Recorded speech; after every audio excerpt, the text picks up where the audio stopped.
Hello and welcome back to Everybody Who Loves Raiken, our 5th edition live play podcast that meets every Tuesday night, or nearly every Tuesday night. I feel like I say that a lot these days. We were off last week because there were some events going on in town, but we are back. And so, when we left off, the party had just gotten back Yukikaze from the Shadowfell, after some discussion about the price they would pay for it and how. Vendar had been welcomed back into the family of his birth, as his sister ended his exile, as she said she would, if they managed to protect the city from the zombie threat, which they did.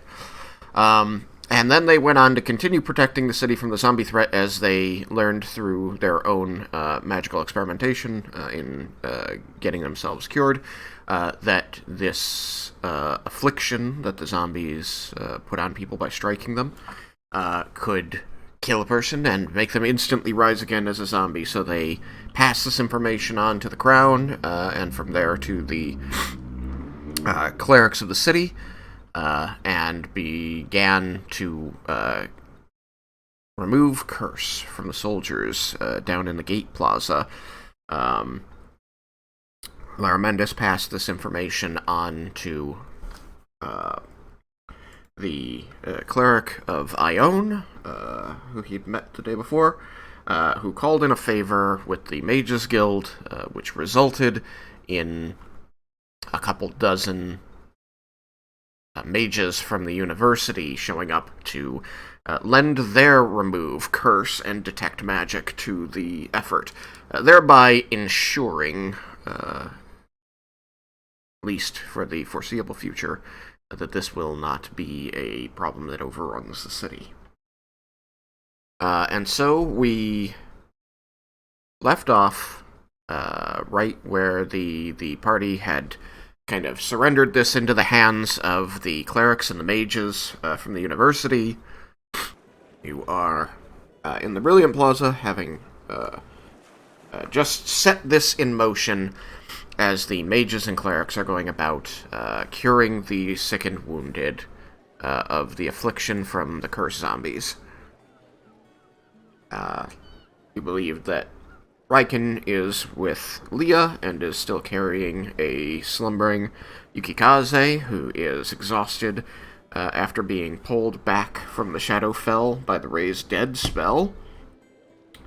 And I think everybody else is with Laramendes as he was dealing with things. Yes? I do not know if anyone else came with me. Okay. Well, you are... I don't think it is wrong to assume that. I just don't remember. You are all, however you like, spread about the Gate Plaza in the lower tier of Everwatch, as the soldiers are all being seen to, and Cyrus got pulled into an alleyway or something, didn't he? Cyrus had been pulled into an alleyway, that's correct. Yeah. For some reason I thought he had come back by the end, but that was a misremembering. So, as you kind of reconvene at the upper end of this plaza, you're suddenly going to hear the yowl of a cat and a crash of some metal tools, like a bucket, being upturned and rattling its way, rolling around on the cobbles, and you're going to look over, and Cyrus is going to be stumbling out of an alley. Here, looks good. So you may pick it up, regaling Cyrus with how things have gone, I guess. Or whatever you want. Who is he popping up by? Because we're still a little separated, or did we reconvene? I had said you reconvene just for simplicity. Okay, cool. Yeah, cool. That does make things easier. What happened? He's alive. That's different. Yes, we had him brought back at the church. Did everything go okay down here for you? I didn't see you when we were talking to the clerics, and I accomplished my goal, and now I'm here. I see. Well, we should probably get out of people's way, since this is a fairly busy area of the city at this point. Unless anyone else has anything that they want to particularly do here.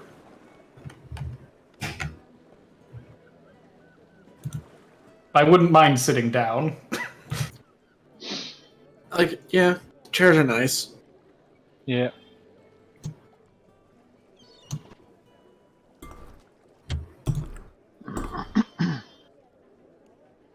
Okay. Right.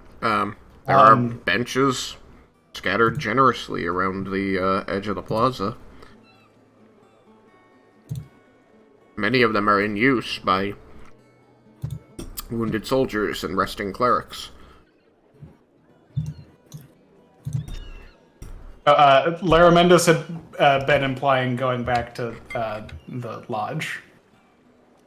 Basically, because unless there is anything more that we can do to be useful here, there are a lot of people here, and we shouldn't be in people's way. Sounds good to me. And that way we can let Yukikaze sleep more comfortably than that. Laramendas begins heading up in the city. As Yukikaze starts drooling on Raiken's shoulder. Good thing his shoulder's metal. And magic, so it can't... What, rust? It won't rust. Yeah, but so What do you much say? good. And then you fight a rust monster. No. It is immune to rust monsters. Destruction from rust monsters. Would it be okay to say his shoulder just starts to get really cold, though? As the icy saliva of a frost dragon goes out onto his shoulder. It does find a gap. Oh, man. It's unsettling. Your cauldron is just like lightly steaming in the warm, sunny weather. So, not that anybody declared it, but I'm guessing you're going to follow Laramendas as he heads up to the upper city? Yes. Yeah. You are, these guys are... They're the ones who delivered the message earlier. I'll just put them over here for now. You're just a cheeky little bastard, aren't you? Alright, where's Raiken? Raiken, are you just gonna, like, march straight up to the 3rd floor and dump Yuki on a bed? Yep. Okay. I'm also going Raiken's pretty tired of himself, tired as well. How do I... I want to say, like, after 4 hours, I'll probably easily get woken up. After 4 hours? Yeah, easy. Not, like, I can still be woken up, I just say easily woken up. Gotcha. We'll just, have you lie down. Oof. Lock. Excuse me. That's the... I don't remember whose bed is whose, so if you have a preference for beds, you'll just have to tell me. Oh, okay, Lair, you're outside now? I'm trying to teleport myself up there, and I'm trying to remember what the button was. Left shift click. Left shift, okay. I did control and I did alt. Those are how long rotate and rise. Yeah. How long has it been since Leah helped out with fighting the curses? It takes... It's a hike to get between the Gate Plaza and here, as I've said in the past, so it takes, 20-30 minutes to get up here. And it's uphill, so... But that's Yeah, like, they would have been making use of you as long as you would stay down there, but the group, decided once the other mages showed up that they weren't, as necessary anymore, so they headed up.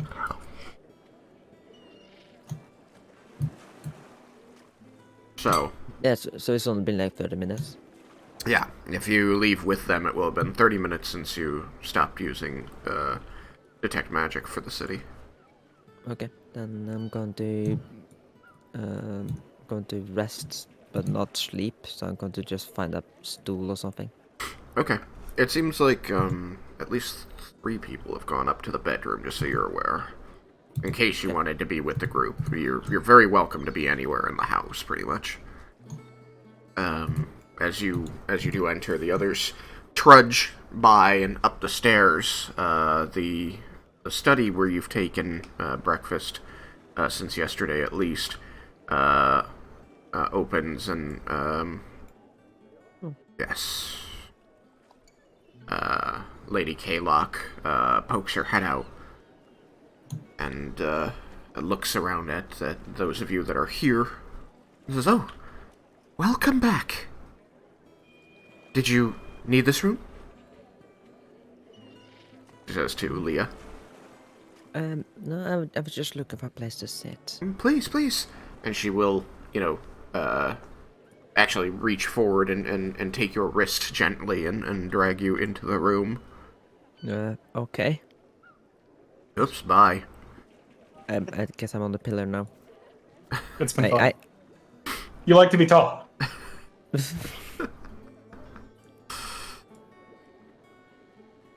And after she gets you to a seat, she's going to quickly go back to the door. Say, Vendar, are you out there? Yeah, I'm here. I'll go in. I don't know where my token is anymore. Okay. We shall find... Oh, there it is. I have found it. There. So she calls you Alright, in. okay. And she's standing just beyond the doorway. You can see this kind of broad smile on her face that is quickly dampening as you approach. And she's going to reach out her arms and step towards you to embrace you. I will embrace her back. She holds you, just sort of slowly losing control of her breathing for about 20 seconds before she kind of loosens her grip enough that you can at least look into each other's eyes, and she says, "I just received word from your sister." Yes. I have redeemed myself, it would seem. And earned my place back in the family. She's going to kind of raise her hand up and like run her fingers through your hair under the like kind of like setting the captain's hat askew as she just sort of runs her fingers over your head multiple times through your hair. She says, I knew you would be able to. I knew you'd make up with your sister.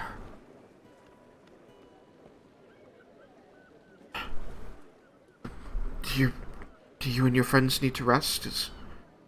Do you need any food? It has been a long day. I can see if they're hungry. But they might just want to sleep. I can send people up. They can stay up there.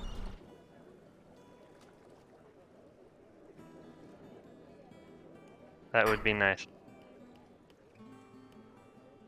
She like nods, trying to seeming to be searching for the right next words before she says, "Are you all right? Did you get hurt out there?"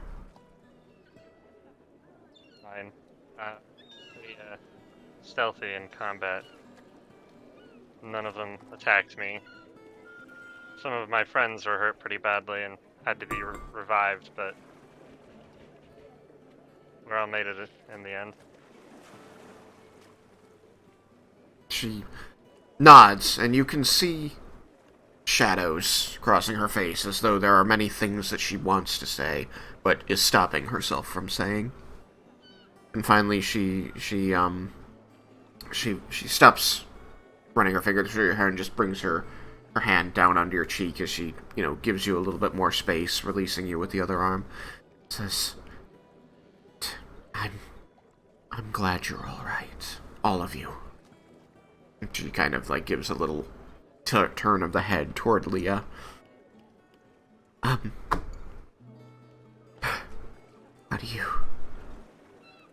How do you welcome your own son back into the family like this? Oh.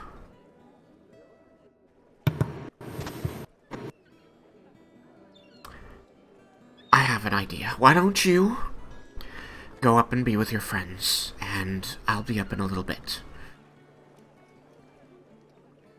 I'll bring you something nice. Thank you, Mother. It's been a long day. She kind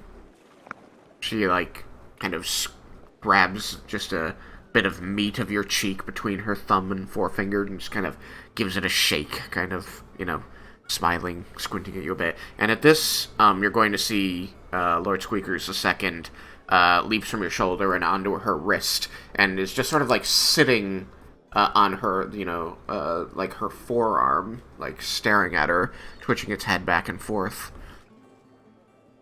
And she, while still holding your cheek, she sort of looks down and says, "Well, hello there. Would you like to help me prepare the surprise?"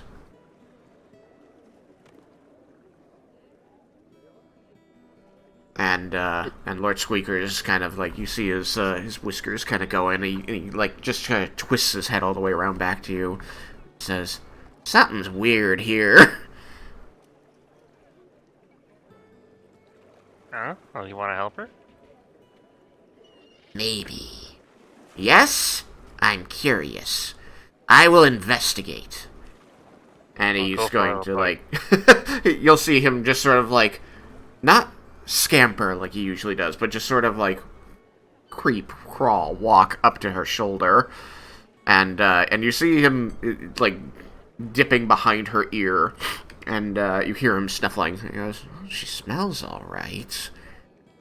All right, you go do whatever she said. I'm gonna keep my eye out down here." Alright. Enjoy yourself. Well, it's not exactly the most relaxing activity, but don't worry. I'll be up before long. Thank you. I'll see you then. I'll keep an eye on your pet. I hope he is very helpful.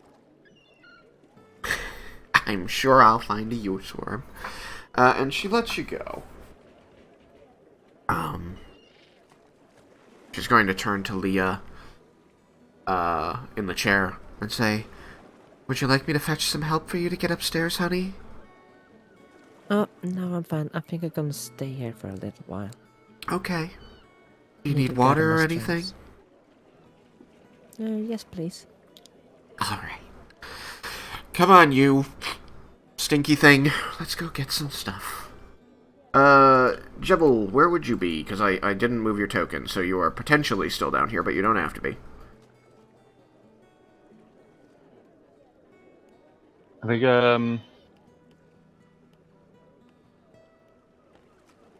probably in his room. Okay. Probably just conked out for a bit No, that's totally fine. after having died and all. Yeah. It's been a day, hasn't it? One day. Cyrus being upside down will never get old for me. Alright, so, Vendar, you get up to the room on the 3rd floor, and you see that a couple people are just out, dozing, snoozing, snoring on the beds up here. Yep. I'm out on my back, just full starfish, taking up as much room on the bed as possible. We usually call that a spread eagle. Sure. Alrighty. Raiken, what are you up to?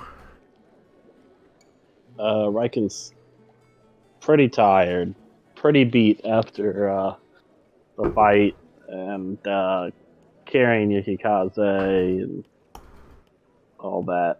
Okay. So are you going to sleep? It looks like you'll be aware that Vendar comes up to the room regardless of what you were doing at the time.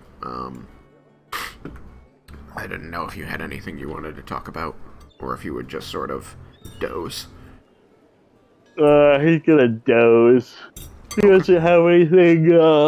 He doesn't have anything pressing Okay. at Well, all. if anything comes up and you want to jump in, feel free to. You're not passed out like some of these people. Mm-hmm.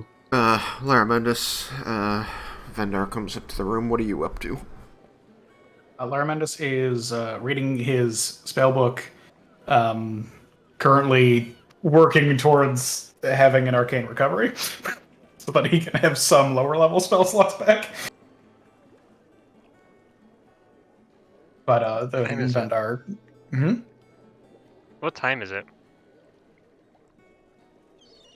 Excellent question. Well, if memory serves, it was noonish when you went down to fight, and then there was roughly about 2 hours before you got, Yukikaze resurrected, and then it would have been, 20 minutes. You went to talk to your sister. That took 30-ish minutes. Another 30 minutes down, so that would put you at 3 p.m. You were helping out down there for, usually another half hour. So let's call it 4 p.m. Okay. It's about 4 hours since the battle. So, you come up to the room. Laramendus is studying. Everybody else is kind of sleeping. What would you like to say to them? Jebble sleeping? He does seem to be napping. Do you want to bother him specifically? Because, you can try to. Suppose I'll let him rest for a bit, but I do want to try to make that tonic for my brother, and his help would be appreciated. Mm-hmm.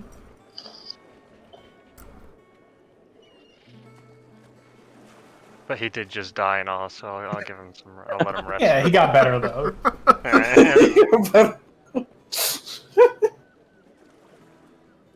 He's better off than Yukikaze, because he got revivified. Yeah, he can't use diet as an excuse. He only a little bit died. You really died. Out of character. It's the difference between mostly dead and all dead.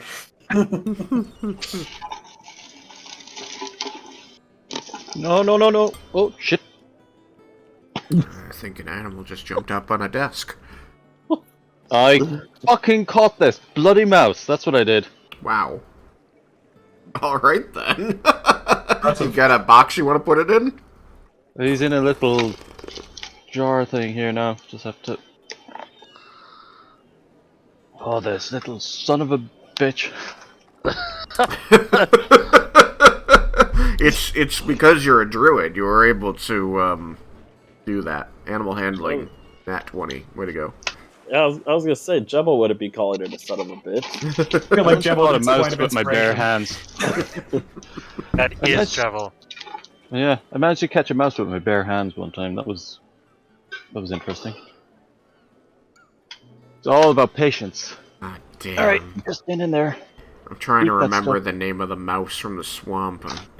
I'm blanking. Is that the rat? Yeah. It was Stinker or something like that. That was one of the names that came to mind, but I know that hadn't been it. Darren. Ah, how terrible am I that he didn't get added as a character to my sheet. He really needed to. Alright, I gotta fix that. Anyway. I'll think of it figure out later. where it's Stainer. at It was now. Stainer. I just remembered it. Dinner. Hey, yo! I was foraging for food here. Why you gotta put me in a jar? I had a mouse living in my car at one point. It took like 2 weeks to catch him. Alright, so... It looks like the only people you're aware are fully conscious Vendar, or Leah, who's down on the first floor with your mum, and Lara Mendez, who's reading his book of many, many pages.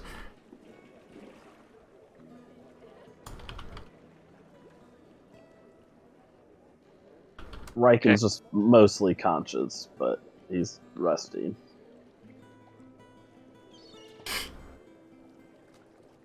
I'm just gonna hang out then. I have nothing specific to say. Okay. Wait until my mom comes up with whatever surprise her was. Alright. After, 20, 30 minutes, stick to nice round numbers, your mom and, a few servants are going to knock at the door and enter with, trays of food and, decanter of, water, wine, and, I think they're gonna stick with the water and the wine. Saw what happened with Yeah. other forms of alcohol. Exactly. No repeats of that. Boop. There she is. Boop. Leah, you're going to be given your glass of water, and you're going to see quite a bit of activity going on outside the doors. They leave that open to the foyer. At this point, she's gonna, as she passes by, you'll see that she's holding a tray of food and being followed by like 8 other guys. And she's gonna call out to you in that room and say, "We're gonna be bringing food to your friends. If you'd like some, up in the room." I can follow. Okay. Left shift to teleport. Yeah, just oh, sorry. Just remember to tell me when it's been a short rest. It has been a short rest. Yeah, okay, good. Yeah, because the 30 minutes walking up and 30 minutes since then. Yep, exactly. And so as she comes in, the servants file in after her, and she directs them around to the beds, and you see some classic Esparan foods on these, and, light and easy, like nothing strongly, like anything that anybody might have any objections to, because they're not positive what all of your friends like. But for you, your mother is carrying a tray with literally your favorite meal on it. Hey, good surprise. And it feels just like when you were a child, and these would be made for you.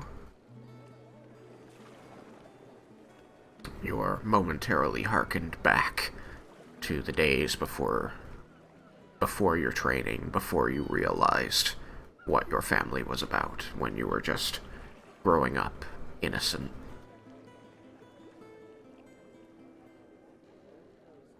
And as she sets it, onto one of the side tables nearby, whichever bed you're seated upon, she'll say, "I certainly hope it's still your favorite. If not, I can make something else." Wonderful. It's been a long time since I thought about when I was a kid.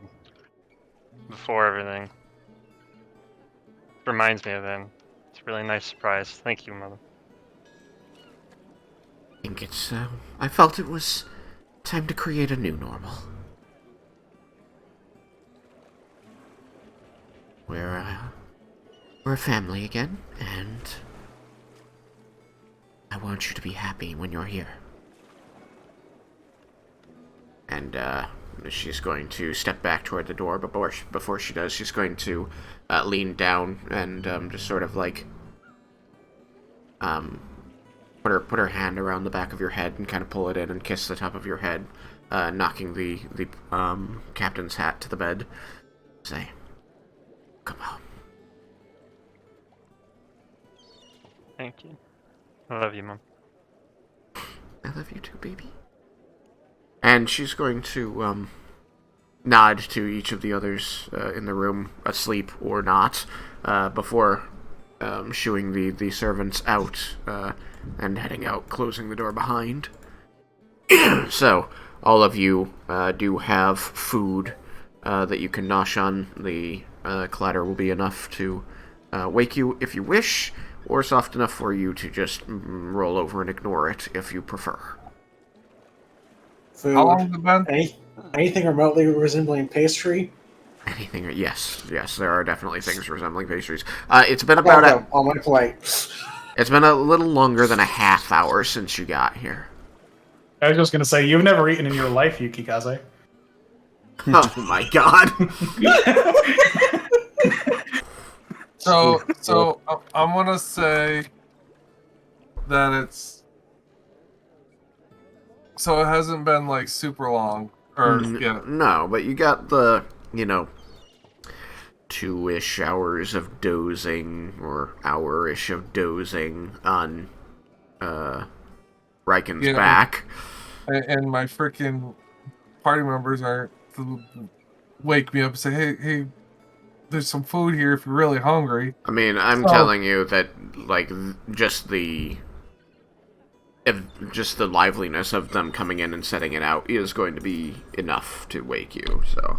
You can smell it, you can hear the sounds of, like, plates being moved, and, like... I was gonna roll it, but I'll just say I woke up, and I'm just gonna be super drowsy looking, and I'm just gonna, like, plop down in front of food and just, like, grab little bits and shove it into my mouth. I'm not gonna be, like, scarfing things down because I'm, like... I look like I'm super exhausted still. Larmandus is gonna smirk and say, "Welcome back to the land of the living." And all you're gonna get is and I'm gonna keep eating.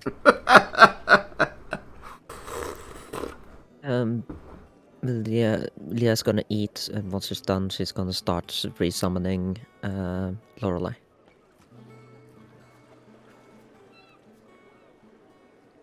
Okay. And which takes an hour.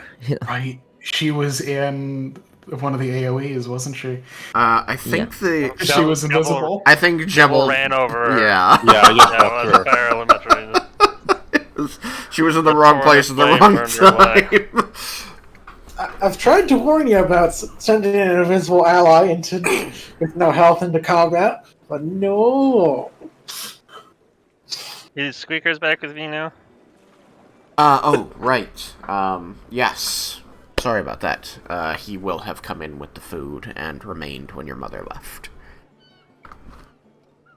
He's just kind of, like, sitting on the bed, kind of, like, curled around himself, but, periscoped up at you. And as you take notice of him, he's just gonna kind of, like, nod a little bit and go, I knew she was up to something. Yeah? Yeah. I watched her the whole time. You know what she did? Oh, good job. What'd you do? She made food. Oh my god. One finger. So surprising. I told you something was up. I could tell. We came in, and there was plotting, maybe even scheming going on. Oh, well, it's a good thing you were there to stop it. See? Well, I mean, observe, at least. Make observe sure it, it was yeah. safe. I got your back. Don't know what I'd do without you. Probably die. Probably. Right angle. Maybe. I really just want you to say, like, oh yeah, there was a dead body in the background, but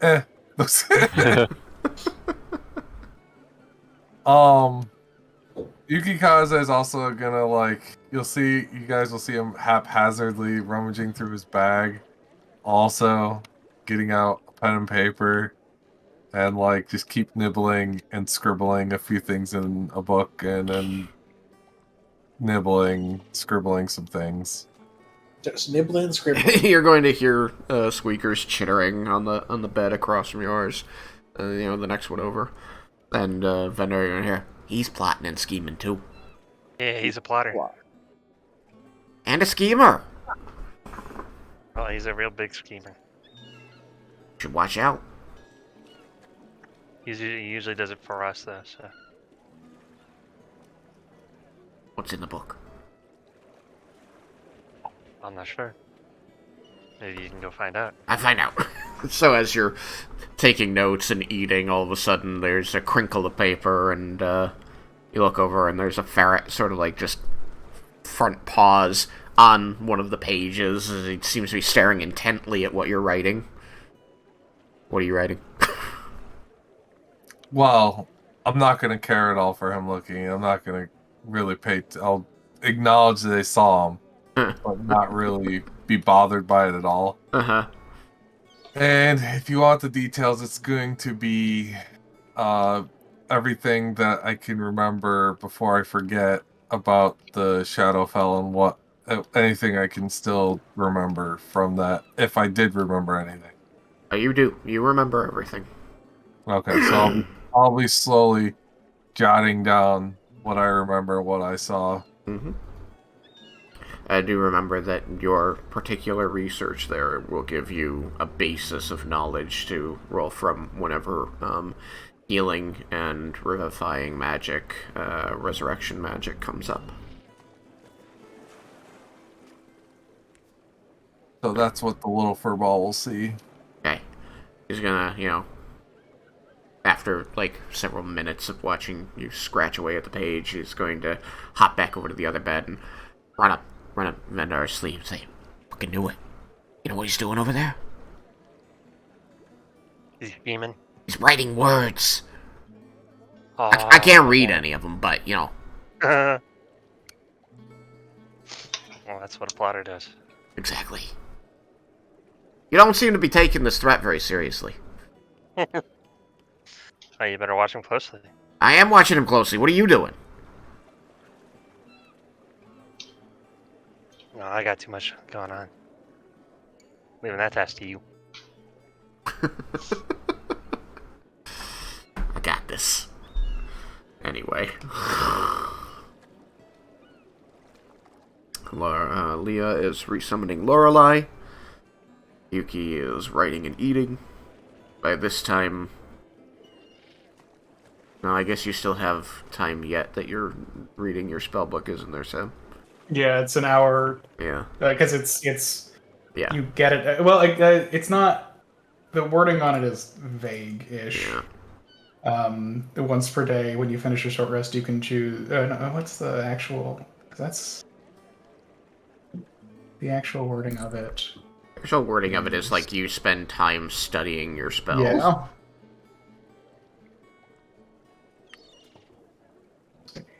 That's okay. If you've got anything to say, it's not going to stop this from working. Yeah. Raiken, are you just out? Is food not enough to get Raiken up? No, food gets Raiken up. Oh, okay. Especially the smell of meats. Oh yeah, there's a little bit of that. I mean, they had their of course pantry he's done that. cleaned out, so they had to restock. Well, they're gonna have to restock again.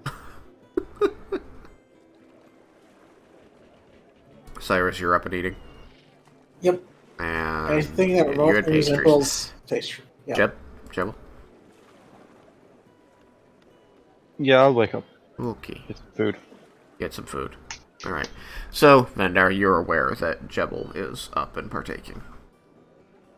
In case that helps you. I look over and ask Shovel. Hey, so when we're done eating, you want to help me with making that potion for my brother? Okay. Okay. Excellent. It's a date. You all finish your food. You feel a lot better. Like a lot better. Having had a rest and food. And you can go about whatever you wish to do. As it is now about 5 p.m. dinner time. So, Jebble and Vendar, where are you going to go to do this? Are you just going to do it here in this room or go somewhere? Is there any place we can go where we won't be disturbed? I mean, this house is, you pretty much have the run of it. Because I figured we'd like a bit of space, you know, to set everything up and work free from, like, distraction. Mm-hmm. Well, you know that there is the balcony that wraps around two sides of the building. That's open air and up away from people, and, Probably not a bad idea to have... ventilation. Yeah, ventilation, that's great. If you want to be completely isolated from everyone, I can make a mansion. Do you have to be inside that? Is that like, No. I make the door, and anyone I specify upon casting the spell is able to go through it, to see the door and to walk through the door. Other people can't even see the door. Ah.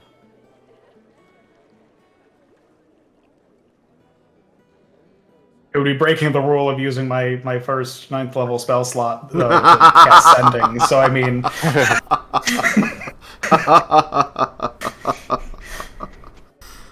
Well, let's use the balcony, so. he doesn't want to make you break the rule. How considerate. Okay. You can pop on down the stairs, head out to the balcony.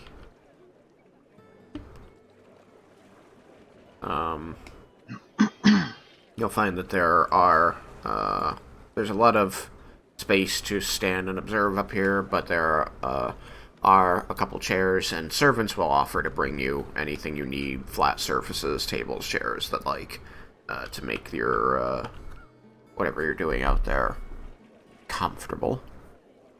And so, before too long, you have set up Vendar's poison kit, and you have laid out the ingredients that you went to great trouble to procure. And you know that you're going to have to experiment a little, which is why you got the 3 doses. So, hopefully within 3 tries, you've got this down to a science.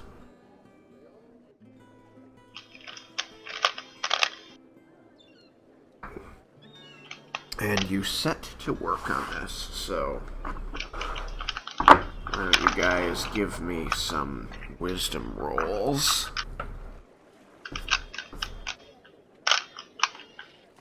Just wisdom? Well, with your proficiency, because you've got the poisoner's kit, and for alchemy, for, herbalism, for Jebble, so wisdom, proficiency, because of the tool use. I don't know if there's anything beyond that.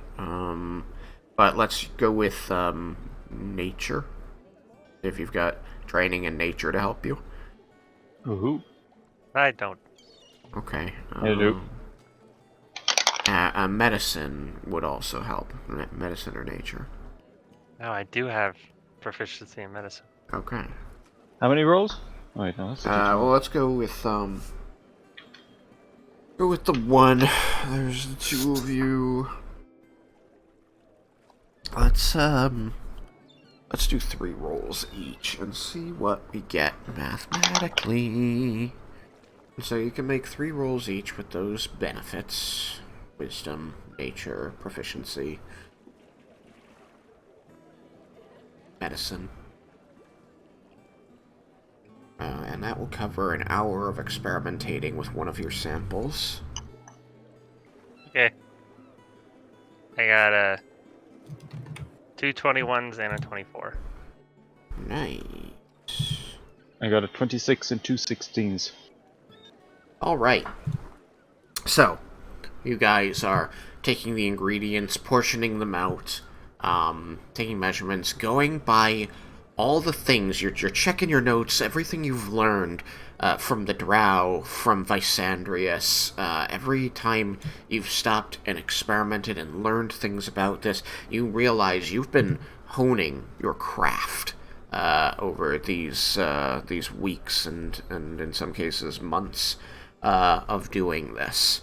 And after this first hour, you have a mixture that you feel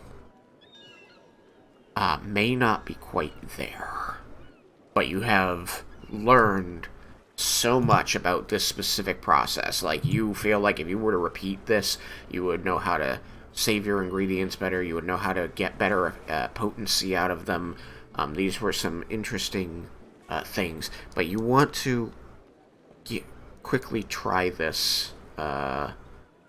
You feel good enough, I will say. These were really good rolls. You feel good enough that you could try administering this to your brother and see how he responds to it, if you wanted. I still have ingredients to make more. Yes, you have 2 more tries at this to kind of nail it down. But you feel like, for a first attempt, this feels really good to you. It didn't explode, it didn't melt, it smells the way you expect it to smell. It didn't change colors in any weird way. I suppose I should see if this helps him. Okay. You know that you can access his room just by going around the corner, since his room has direct access to the balcony if you wish, or you can go through the house, whichever you prefer. I'll go around the balcony. I'm going with him. Boom.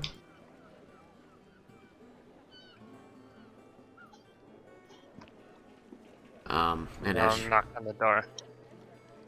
Alright. As you get there and knock on the door, you can hear the doctor within speaking to Vice Andreas, who seems to be either going into or just coming off of one of his episodes where he gets loud and a little difficult to manage. So you can kind of hear the raised voice and quick speaking. You can hear the calming voice of the doctor trying to quell this. After a couple knocks, you will hear as Vicaris kind of lapses into mumblings as the doctor goes, Hold on, let me see who's at the door. Calm down, it's all right. Breathe. Dr. Neeland, that's it. Alright. And so, Victor opens the door and sticks his head out. Says, Yes, I'm just getting him down from one of his episodes, so what can I do for you, Vendar? Yes, Doctor, me and Jebble here have been working on the potion, and this is our first attempt. I feel pretty good about it. Looks down at the vial in your hand, and he looks between you and Jebble, and says, and this is made with the ingredients that you showed me the other day. And to the specifications of what I know how it was made, so... And he's going to hold out 2 hands to take the vial gently from you. I'll place it in his hands. And he'll hold it up to the light, turning it to see the color as shown by the light. And then he's going to take the stopper out and take a whiff before stoppering it again. Says, You guys really know your trade, don't you? Nice. Yeah. Oh. And we can still make some more, too. Let's see how he takes it. Maybe we can... Do you have any idea the exact dose? Like, is this 1 dose what he used to take for a day? I'm not sure. I didn't even know that he was taking this. Alright then. Well, we're going to start slow, so... let's give him some, see how it goes. And he's going to go back in, he's going to invite you to follow him as he approaches Vicaris, who is, as you can see, much like the day before, is sort of rocking back and forth on the edge of the bed, like eyes darting around the room. I say, Vicaris, your brother brought us a sample of the juice your father used to make. And Vicaris, you're going to kind of notice that his attention snaps forward to mention this. And he says, Father's juice? We don't have any of that. If we had any of that, then it wouldn't be like this, he says, scratching the back of his hand vigorously. Oh, no, things would be easier if we had that. And the doctor's going to try again, as he says, we've got a sample here, and I'd like you to try it and tell me how it makes you feel. So, I don't know. If we have the juice, then everything is right? That's how it works. You take the juice, and then things get better. Then things work. I can help. He seems, distraught, like he very much wants this. And, you're gonna see Victor, reach over to the nightstand and pull up a cup that was probably used for water. He quickly splashes whatever's left of the contents onto the ground, and you see him pour about a third of the vial into it. And he hands it to, proffers it forward toward Vicaris, who, brings his hands up, very shaky, very unsteady toward this cup, and he's going to bring up his second hand to help steady Vicaris' grip and bring the cup to his lips. And he's going to take this, Vicaris swallows it, and he seems to sit there, quietly, not still, his body still vibrating a little, still a little rocking motion, as breathing, however, steadies a bit, and his eyes are closed. And after 10 to 15 seconds, you hear him say, No, it's not quite right. The flavor's different. Something's a little off, Doctor. He says, all right, well, let's give it a little time. See what kind of effect it has. And Dr. Neeland is going to kind of gesture that you head back out onto the balcony and close the door behind you, and say, we're going to give that a little time to take effect. And I have extensive notes on his behavior up till now, so I think that if you give me 15 minutes for this first dose, maybe half an hour, then I can perhaps administer some more and see if it has any effect. In that way, I can give you a little bit of direction to feed back into your process. Alright, sounds good. I'll him speak to you in about half an hour then. Just gonna kind of nod, and he's already taking some notes on this pad of paper and tucking it back into his vest, where he looks at you nodding, and you can see he's smiling, he's excited. He says, yeah, I will bring you the news as soon as I have it. I'm really hopeful for this. This is great. It seems strange to thank somebody else for helping me so much with my job, to help them. Thank you for helping me help you, Vendar. Sounds weird, right? Yes. Thank you for all your help in caring for my brother and helping me cure him. Your brother, Vicaris, has been an interesting case, and, I know it's helped your mother a lot, so I've got that to push me forward, that motivation, to help me with this. He says, kind of, scratching his forehead and then transferring that movement into, mopping his brow as the sun, the late afternoon, early evening sun kind of beats down.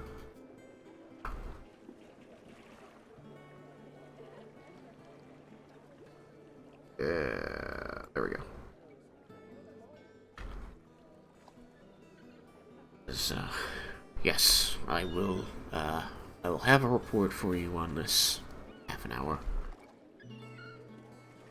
And he heads back inside. So just quickly to speak to the others, while they're doing this, is there anything important that anyone up here wishes to accomplish while they're out doing that? Go anywhere, practice anything? Laramendus, you finish your study to prepare your spells? I think now Laramendus is going to start splitting the residuum. So I'll be taking time casting whatever spell the servant, Unseen servant, and making them perfectly split it in half. Yep. Okay. Why does he need to split it again? I think that Laramendus had mentioned that he's intending to give half of his portion to Nalia. Ah, just making sure it didn't have something to do with the clerics or something. No. No, nobody seems to want to give residuum to anybody in this city. I wanted to split mine before I go and make deals like that. I said to the clerics that I would try to stop in at the earliest tomorrow to see about selling them some. Okay. So you finished taking your notes, Yuki. Are you just gonna go back to bed after the eating and taking your notes? Or did you have anything you wished to do? There's something I wish to do. This involves me going back to bed. Yukikaze misses the warmth of the desert. If everyone has left, I'm gonna start stealing all the blankets off of all the beds and piling them on top. You know, I could get you a nice heated rock. Well, I didn't ask for that. You'll just see me walking around deciding, taking this blanket, that blanket, making a very big pile of blankets, and then crawling under it. Are Dragon more cold-blooded? I think we've determined It's that they're more- warm-blooded in this world. We've asked this question so many times throughout the campaign. I'm pretty sure that they're warm-blooded as of the last time we had the discussion. No, I don't have it. Yeah, so I'm collecting all the blankets and piling them up in a giant pile, Okay. and then crawling under it for anyone who doesn't object. Okay. And do you not take me up on the heated rock offer? Well, you see me start taking the blankets, and then you offer that. Yeah. Yes, I will. I will take that. Thank you, sir. In addition to, prestidigitation to heat up a rock. And then I take the rock, put it under the very bottom of the pile with me, and go to sleep. Okay. You are now very warm. Raiken. I don't have anything. Okay. Leah, you have Lorelei back. She reappears in your summoning circle there and just kind of folds her arms in a huff. Says,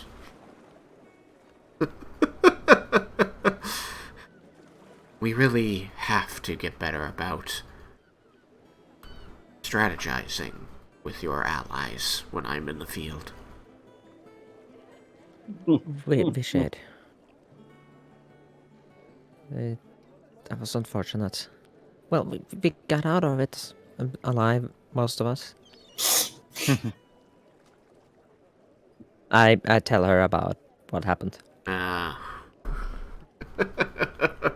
She does look a bit grim by the end of that story. Just sort of shakes her head and says, that was so much more dangerous than I thought it was when I was in the wrong place at the wrong time. Yeah, I think it was more dangerous than we all thought. We fought zombies before, but nothing that could do this.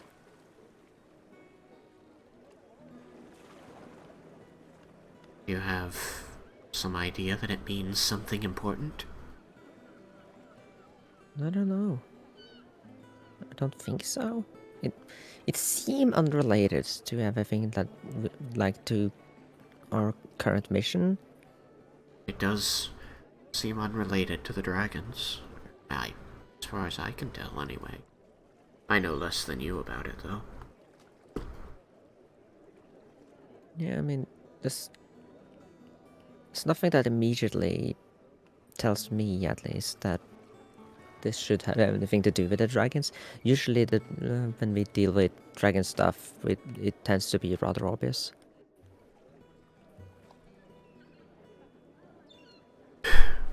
But who knows? I mean, maybe they have more followers trying to cause chaos or distraction. I don't know. Maybe it's a problem for later? It's not right now. There's nothing we can do anyway. We tried our best to help anyone fallen and make sure that there's no zombies showing up in the city. It sounds like you did all the right things. I am glad to hear that the powers Zintharmil gives you are aiding you in making this world better. Yeah, I'm glad too. Feels good that I could actually help people for once with, like, my powers and not just my words. Once? I've seen you do it. And you've told me about the times you tried to do it even with Zephyr's power. Yeah, well, Zephyr's power was very destructive. I'm just saying that... give yourself some credit. The wielder is as important as the power, right? If you say so. Right now I'm just awfully tired. Then, my advice to you, as the greatest warrior of my kind, is that you rest. Be ready for the next battle. I'll rest at Warrior's Rest, if that's a thing. It is! Actually. It is where you sleep while still holding your weapon to dream of the next battle. Well, maybe I'll just sleep at regular girl's rest. She just sort of, like, stares at you as you retract your previous statement. You're like, okay, yeah, you can do that too. That's fine. I'm gonna go sleep at Warrior's Rest. And you see she just, like, settles down on your pillow and, like, flops sideways, and she's holding her sword in her hand. Leah smiles and shakes her head and then tries to curl up into the blanket. But takes a look over at Yukikaze first. You see, Mount Yukikaze over there. Well, you didn't object, so is your blanket even there? Were you actually taking blankets off of beds that had people on them? Oh man. No, that didn't have people on it. Any Yeah, bed that someone wasn't sitting at or at the moment. Yeah. Any that was open. Leah was sitting on top of her blanket when she summoned Lorelei, okay. so... Then, no, I didn't take them. Okay. Any that anyone wasn't sitting at, I don't care if their stuff was there. If their stuff was there, there wasn't stuff on the blanket, I took it. So I know that, like, Vendar's is gone, and Jebble's is gone, the unused beds is gone, probably Laramenda's is gone. Laramenda's is at his bed. Would you have stopped him Probably. when he came over and started collecting blankets? I mean, no, Yeah. because I don't need it. So Laramenda's is gone. I think Raiken was under his blanket, and asleep, so I guess you could potentially have taken it without him protesting, because he would have been asleep. Nah, I wouldn't have taken it. Okay. And Cyrus was offering you stuff, so if he wanted to stop you, he could. I'm keeping my blanket, but I offered other stuff. Okay. So yeah, you've got blankets off of every bed except for these three.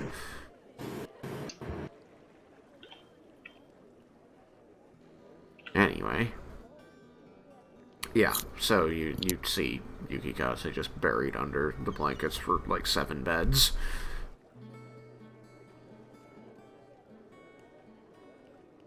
Just sort of see the top of that mountain of blankets rising and falling. Lorelai, Mia.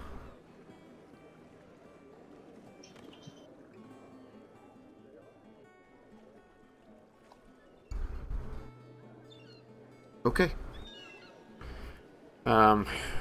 So yeah, you've set your, unseen servant to partition this, pile of very, very, very extremely fine sand. So that's gonna take a little while. Yeah.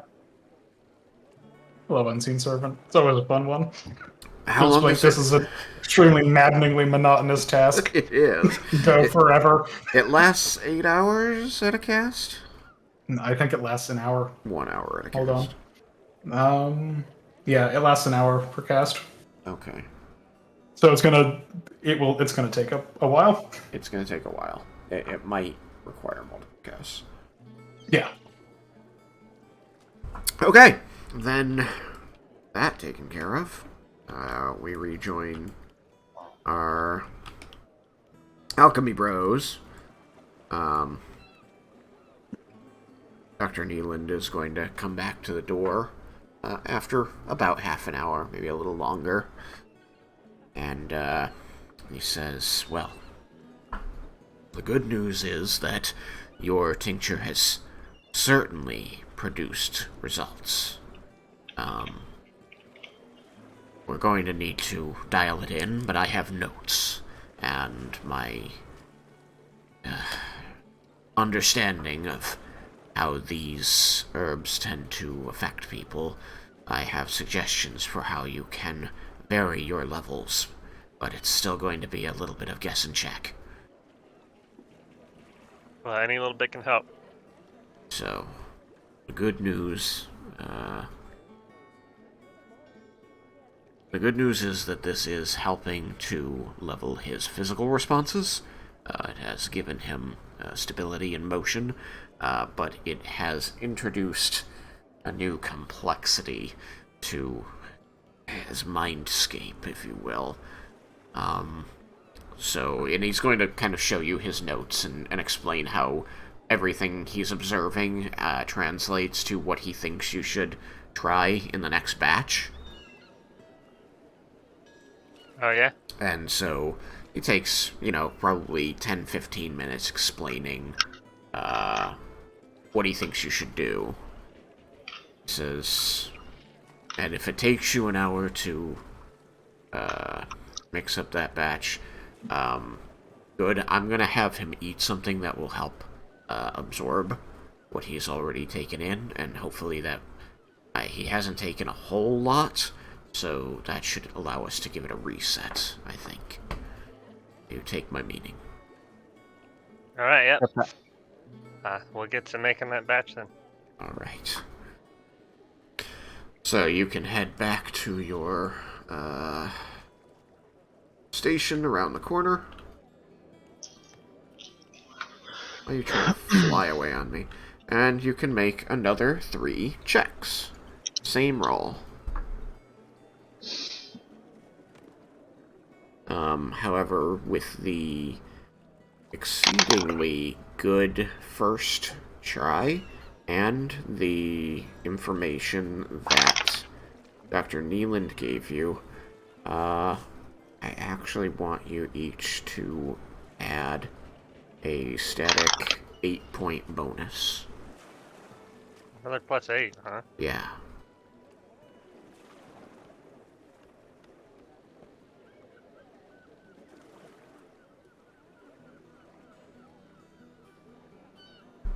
That's 29, 26, and 24, so. Very good. An all-around improvement on Jebble. So I got 22, 32, and 34. Very nice. Very, very nice.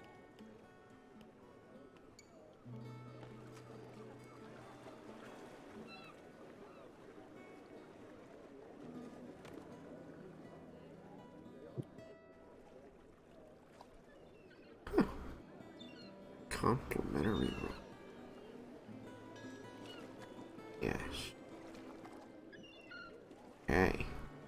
Excellent. You follow his instructions to the letter. You have a lot of confidence heading into this one because you've just cooked this batch. You've cleaned off all of your measuring tools and everything, and you feel very good. Very, very good about this one. And bringing together your expertise, you produce another vial of this stuff.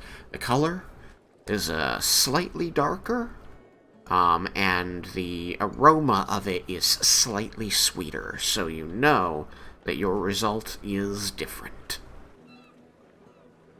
You have a very good feeling about it. Well, this looks good. Let's see. You note down everything you did, so that your procedure can be repeated if need to be, and you head over. Knocking on the door, Dr. Neeland opens it once more, and you can see that he has... It's hard to deal with the inside bed, so just take my word for it when I say he has Vicaris lying on the bed at this point. You can see an empty tray that contained... it has the crumbs of bread and meats and things upon it. And that there is a tall glass here that is only about 10% filled with water at this point. And he says, "Your timing is good. I had him have a very absorbent meal, lots of bread and water to dilute everything we put in him earlier. And I've been observing him for the last half hour since he finished the meal, and I've been watching him steadily return to very much what I've observed over the past couple of months. So I think that now is the right time to try your next batch, if it's ready." It is, and I got a good feeling about it. It looks good. He shares your Very excitement helpful. as he takes the vial from you and holds it up to the light, and then again takes a sniff of it. Says, yes, I do have a good feeling about this one. And it does seem to me, from my testing earlier, that the whole vial is intended to be a daily dose. But I think once we've got your formula perfected, then we'll know what to procure and we can arrange a way to get it. So he's going to again grab this glass that contains water and splash it out onto the floor and empty the vial into the glass. He says, "All right, Vicaris, we've got another batch of the juice. We think we made it just right this time. Are you ready for it?" And Vicaris kind of, rolls his head over. Says, "But I've already had such a large meal, I couldn't possibly." He's like, "Oh, but you like the juice, right?" So, "I do like the juice.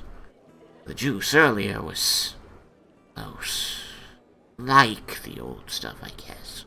Wasn't right, though. It wasn't right. It just... something was off about it, Dr. Neeland, and I'm worried that you're going to make it even worse this time." Says, No, trust me. I've been having your brother work on it. Vendar, isn't that right?" Yes, I'm working very hard, and I'm confident that that you will like this juice. Wasn't right before, and I want to That was my do first normal time things, Vendar. That was my first time making the juice. I've made it better this time. He sits up kicking his legs out over the edge of the bed, and he holds eye contact with you. And you can see that there is this desperation in his eyes as he repeats, I want to do normal things again. I want to do my job, and That's where we're gonna make sure. Drink the juice, and you'll be able to do normal things again. We're gonna make that happen. It's gonna be you again. kind of pouts at you a little bit, and then seems to notice Jebble for the first time. And you see him, like, shake back and forth, like, rock back and forth a couple times, consternation on his face, before he kind of passes, his expression smooths over, and he looks, turns himself toward Jebble and says, Hello there, what's your name? My name's Jebble. And he bobs his head rather vigorously. He says, I'm Vicaris. Are you also a juice maker? At times, yes. Yes, he helped me make the juice. Is he good at making juice, Vendar? He's very good. He's a druid. He's amazing. He's an amazing alchemist. He has helped me greatly in making this juice. Well, if it's right this time, then I will call you Jebble Juice Maker. Has a ring to it. Great, I more think it titles. does. He loves his titles. Titles are important. They help others know what you do, what you're good at, Vendar. They called me Killer. That wasn't a good title. Not according to Dr. Neeland.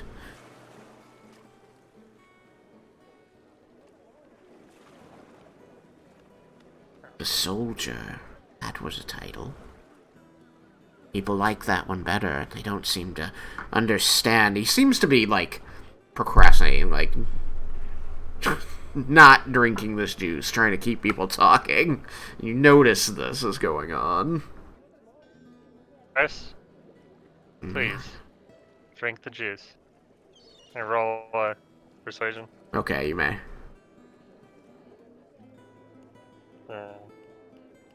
That's a 26.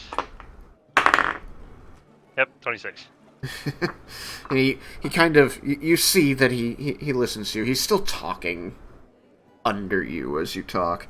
And he kind of, like, you kind of see him, his eyes narrow, and he kind of cows back a little bit before reaching for the glass in Dr. Neeland's hand. And as he brings it up to his lips, he just says, Soldiers are killers too. And he downs the whole thing. And he smacks his lips a few times, kind of tasting it, holding it on his tongue a moment, and kind of, like, tipping the glass back and forth, rocking his head back and forth a little, looking up toward the canopy over the bed. Yes, nostalgic. It does taste like father's juice.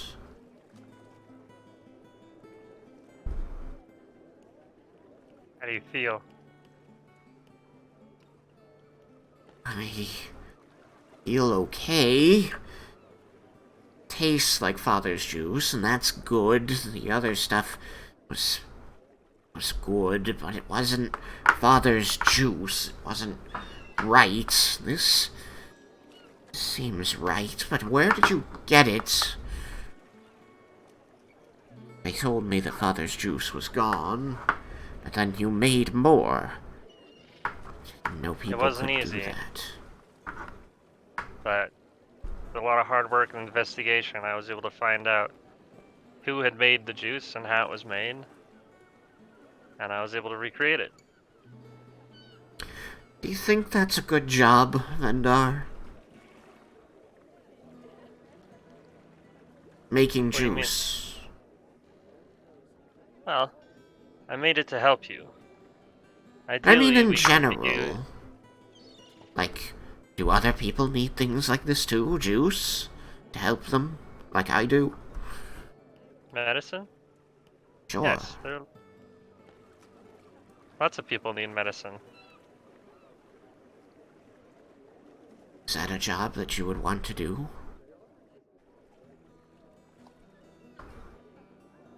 No, I'm not against it. It's not my usual job. But I do like helping people. My job was helping people.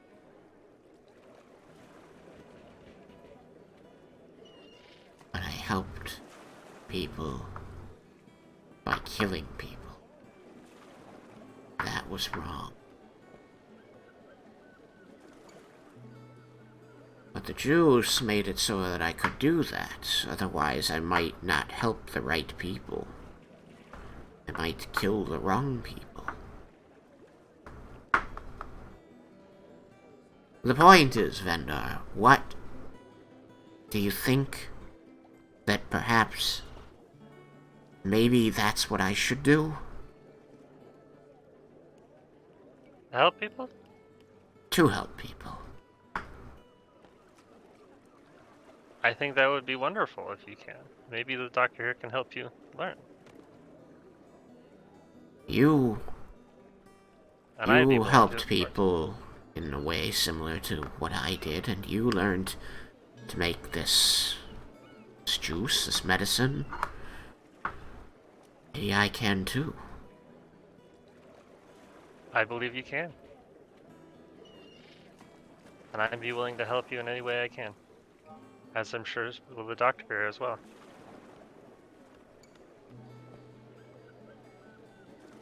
Do they let you make your own?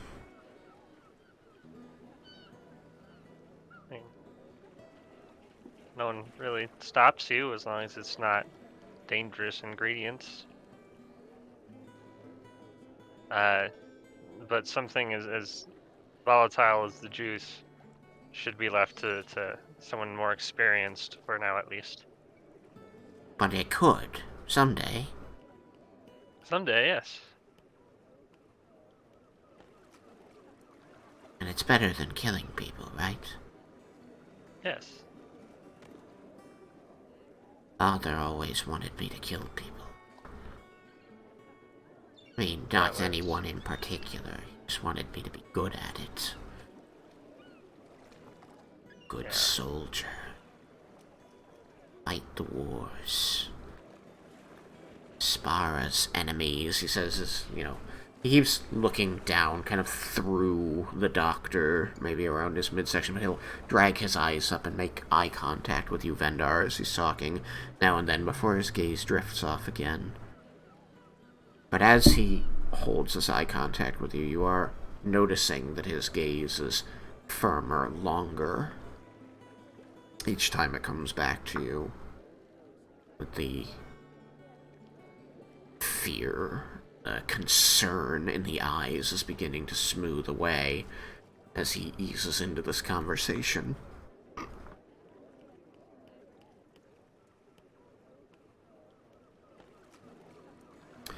Yes, Father was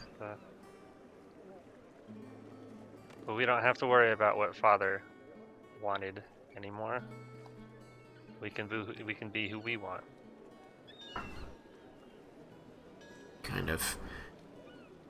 He kind of rocks back and forth a little, but it's got a very different feeling from the frenetic pendular motion before. This is almost kind of a lazy, daydreamy kind of rocking back and forth, like he's thinking about what you just said and deciding how he wants to respond to it, as opposed to just the inability to deal with whatever's going on in front of him rocking that he had been doing before. It'll be difficult without orders to follow. That's what I was always good at.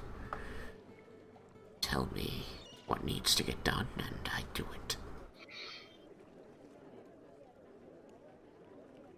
We'll take some adjustment, but you can do it.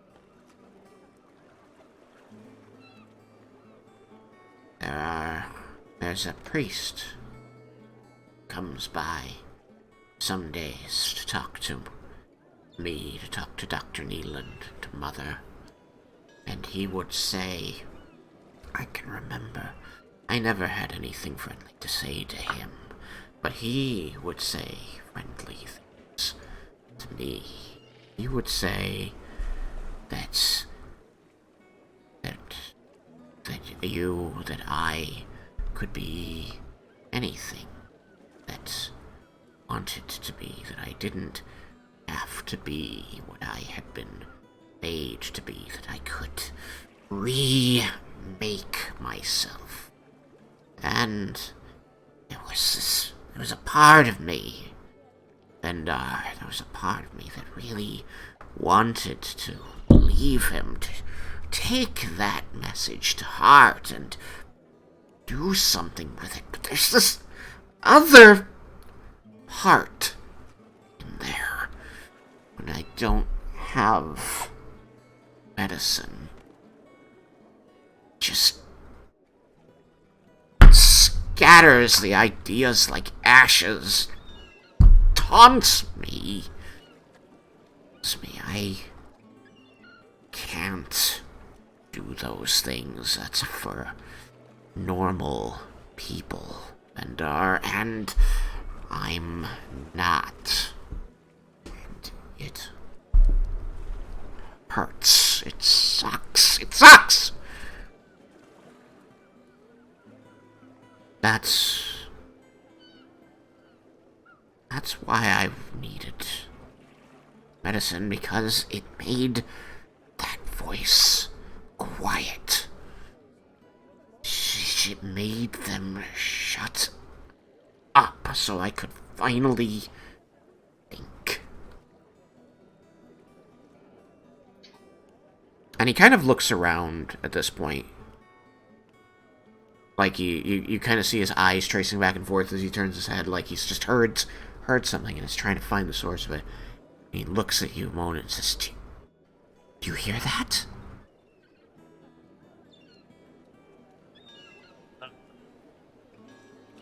And this little smile begins to spread across his face. He says, Neither do I.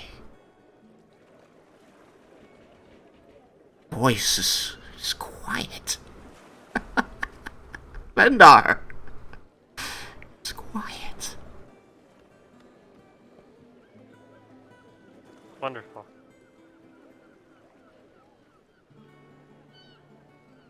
And he sits there on the bed. You kind of see, like, all of the energy kind of go out of him. His whole body just suddenly, like, sags like dead weight. He just stares forward for a moment, jaw open. It's quiet.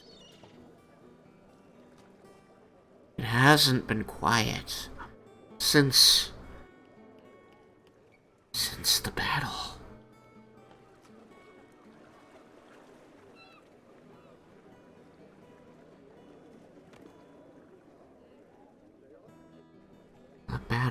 The battle, Vendar, what happened?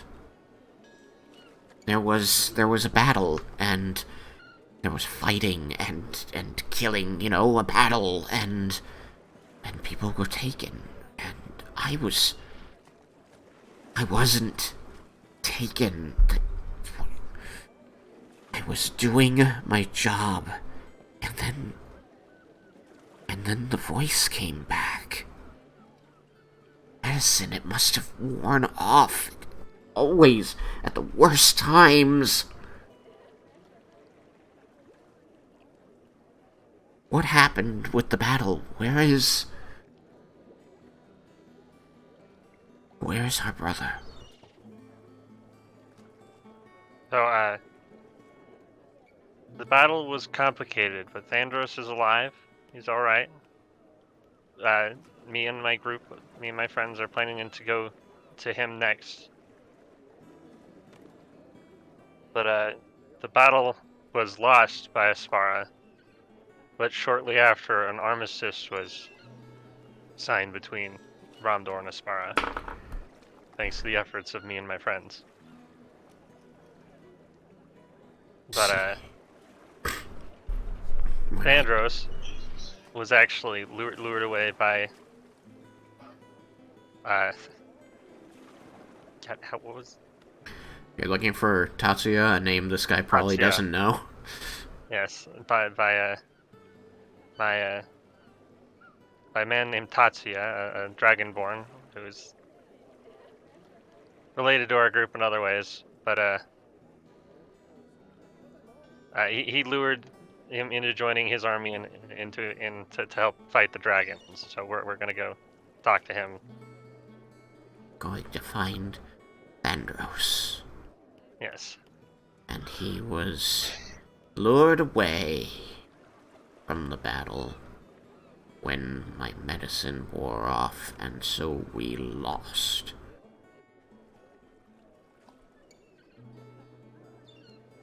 Is that correct? Essentially, yes. The battle was lost. Thandros surrendered in order to save his men's lives, and the Asparan army backed off. You know, I almost wish Father was still here to hear that. Thandros, he like leans over toward Jebble and says conspiratorially, Thandros was always Father's favorite. Yes. He was the prodigal son. It would be had he left, but he didn't. He was too perfect. Always exactly what Father wanted, what Father needed. Soldier, leader. But he's okay. Yes, he wasn't harmed in the battle. Not at all, not even just like a little bit, like a cut, broken leg. Lost an arm. I'm sure his pride was harmed. But he was not significantly wounded. You go find him. And you tell him from Vicaris.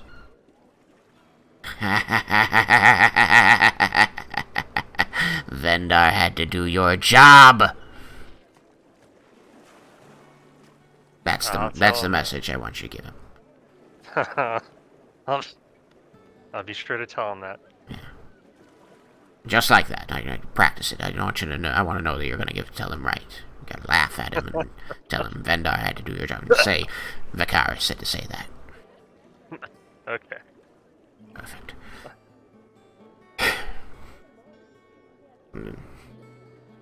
At this point, Dr. Neeland is going to say, all right.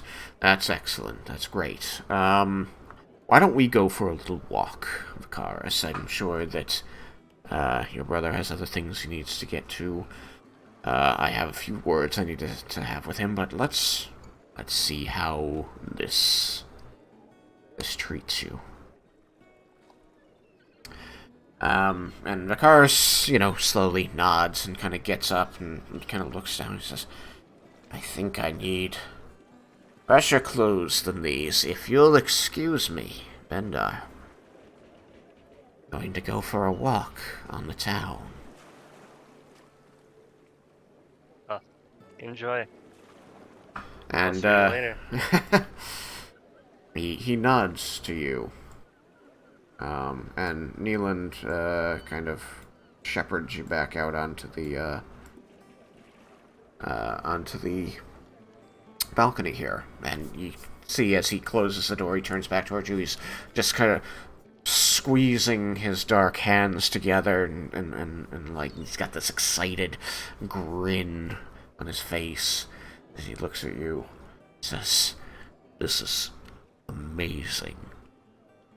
He's had clarity over the past months, moments where he questions things in a critical way, and there's these flashes of the person he probably was or is, but never so consistent, never so clear, and never...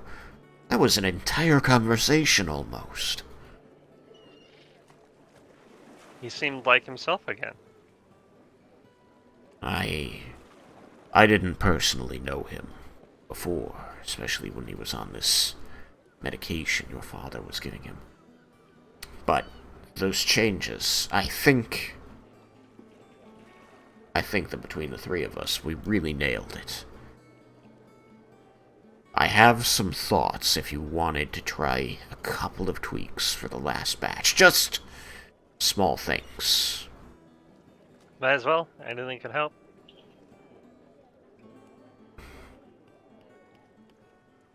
And, once we test that, if you can just walk me through it, if we've decided that's the good one, then I can speak with your mother, we can use your family's resources to procure what we need to keep this up.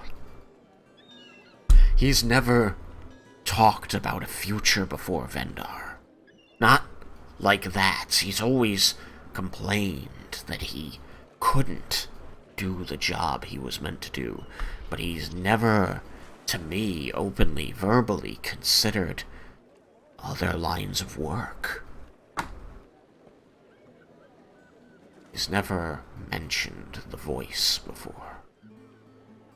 Though, I'm sure you could discern that he was not himself someone that's entirely in those darker times. Yes, after what Father did, he was never quite the same. I don't know that there'll ever be a time when he doesn't need this help, the medication. But after what I've seen today, between the two batches that you and your friend Jebble here whipped up, well, you put a whole new spin on hope for hopeless cases. Speaking of the last dose, would you like to watch us make it? Or do you just want us to go through the steps with you afterwards? He actually, you see this, like, consternation cross his face. Oh, I really do, but I promised to take him for a walk, and if you can wait until we're back, then we could wait until you're back. All right. You can watch us make it. Then let's do that, and then tomorrow we'll test this last dose, because what I just hit him with should last until he goes to sleep, even if we give him food. Yes, yeah, that's that all sounds good.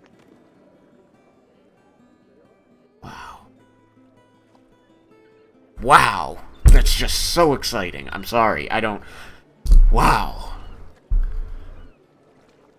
As a doctor, physician, you are always doing your best to help people, and for some people it's pretty straightforward. They're cut. You fix the cut that broke something, you fix that, and if you can't, there's magic for the physical. There's magic for the physical, right? If people can afford it. But sometimes you just get these cases that when you're there, you know you're helping. But the moment you step away,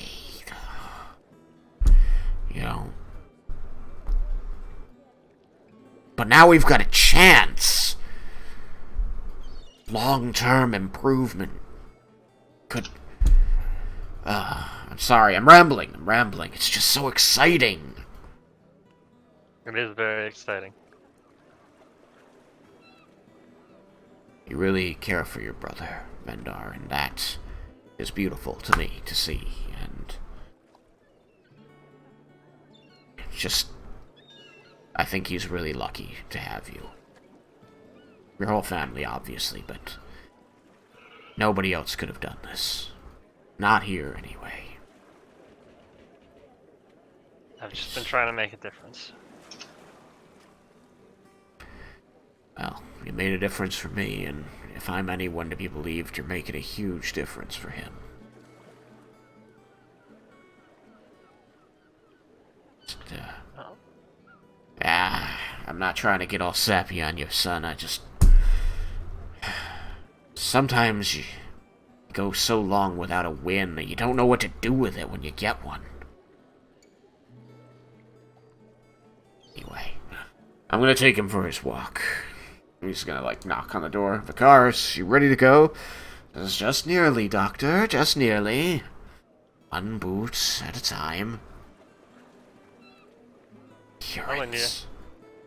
When you're done with the walk, just meet us on the end of the balcony, on the other end of the balcony, and we'll get started on the last dose. He smiles and nods and holds out his hand I to will shake. take it.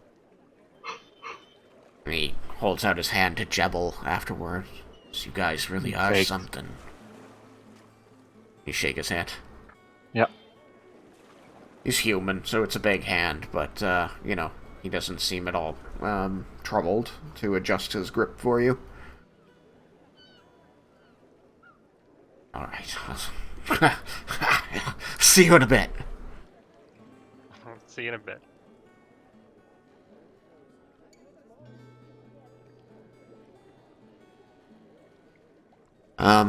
He goes for the walk. After a while, he comes back, and the three of you, go through the process of making this, with a couple more adjustments that he suggests. It's very, very similar to what you did on the second run. I'm gonna have him, rolling 2. As you, teach him how to do this. Are we rolling again too, or is it? I'm rolling for him, just kind of picking it up from you at the moment. He does okay. But yeah, why don't you give me the rolls with plus 10s. 3 rolls plus 10s. That's in addition to our proficiency bonus and stuff. Yes, so just replace the 8 from earlier with a 10. Right. Woohoo. Mm-hmm. Ah. I just roll 1 on one of them, so I got a 19, a 29, and a 35. Let's see, 22 is 39. Is it? Yeah. Plus 10, 22, 39, 30, 24. Aren't you rolling a thing that you have proficiency in, Vendar? I was just about to ask the same question. I am. So shouldn't Right, that 19 so be that's a base- 28? You're right. Yes. Yeah, I forgot about that. I can't roll. I can't. Proficiency, I can't get less than 10. I forgot about that. There we go. Very nice, very nice. Oh, beautiful numbers. Yeah, that's nice. Like rolling a 2 and getting a 24. Yeah. I mean, I literally just rolled the 1 and got a 28. So. Okay, Narvar. That's still a 25.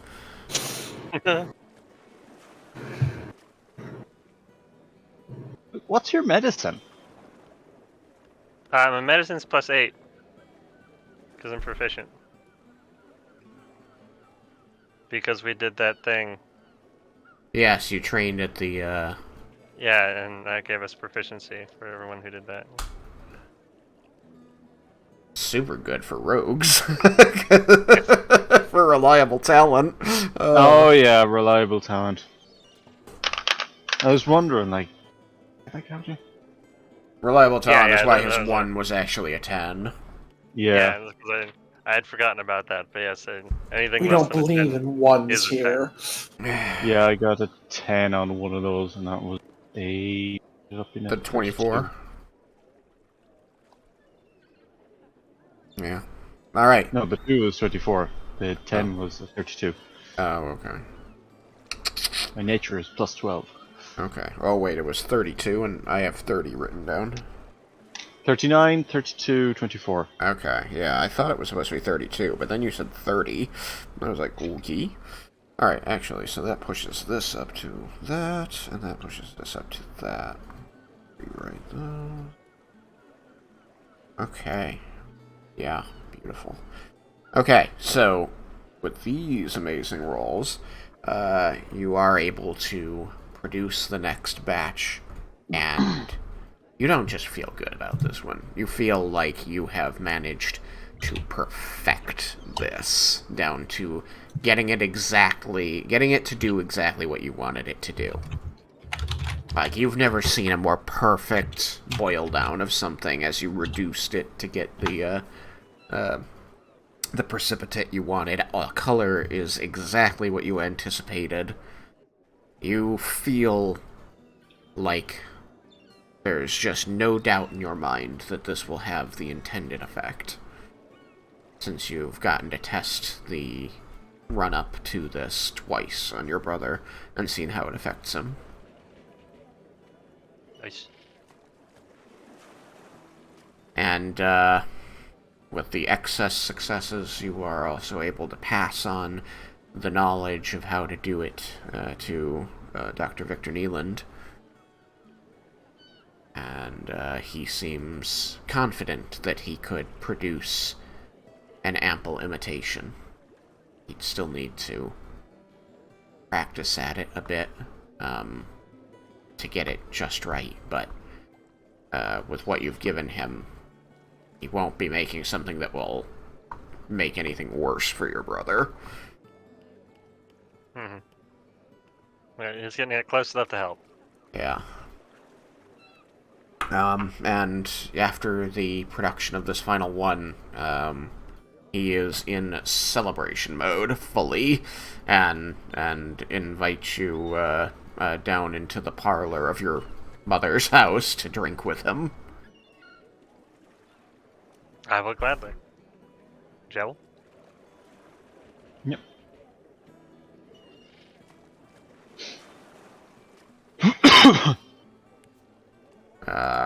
As he leads you down into the house, down to the first floor, and asks that the parlor be opened. The servants about do seem to worry a little over the implications of this. But after Dr. Neeland insists that it will just be the three of you and the Dragonborn won't be told about it, they kind of give up and open up the parlor to you. There are servants in here as well who will get alcohol and mixed drinks for you as you discuss alchemical theory with this man. He is so excited to talk about this. You can tell that he rarely has any peers in this field to discuss things with, much less people who exceed his level of understanding and capability. So he is ecstatic that he gets to be in the presence of people who are in fact better at this than he is. Gotta introduce him to your friend from the university. Yeah. No, we like the planet not being invaded by, science fiction zombies. I can't wait to find out what he's done with the purple worm poisoning. War crimes, probably.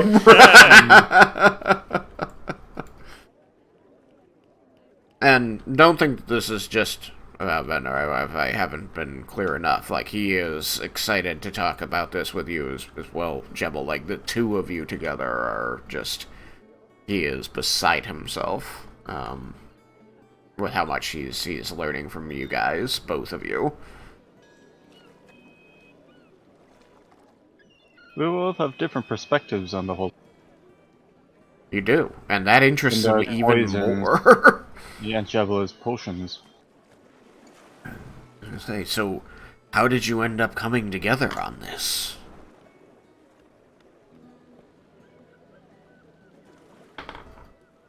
Jebble had an It idea. was that guy. What's his name again? Lysandrius? Lysandrius, yeah. Yeah, that crazy guy. Yeah, he had a lot to teach us. About medicine? Alchemy, poisons, both. I suppose was they're quite a like character. two sides of the same coin, so Yeah, I mean a lot of medicine is poison in the right dose. So Yes, of course. Like, yeah, everybody knows that. But I mean, even coming at it, even just as that, I mean, now you studied with him to learn to produce poisons, then, Vendar. well, our first one was actually Jebble was trying to create a potion that would impair somebody. So as it was more of a poison effect, but in a potion, he asked my help in doing so. Oh. So he turns back to Jebble, you come from a more, I don't know how to describe it properly. You are trying to help make people healthy. pretty much, yeah. And where did you study your medicine? Did you go to one of the schools here in Aspara?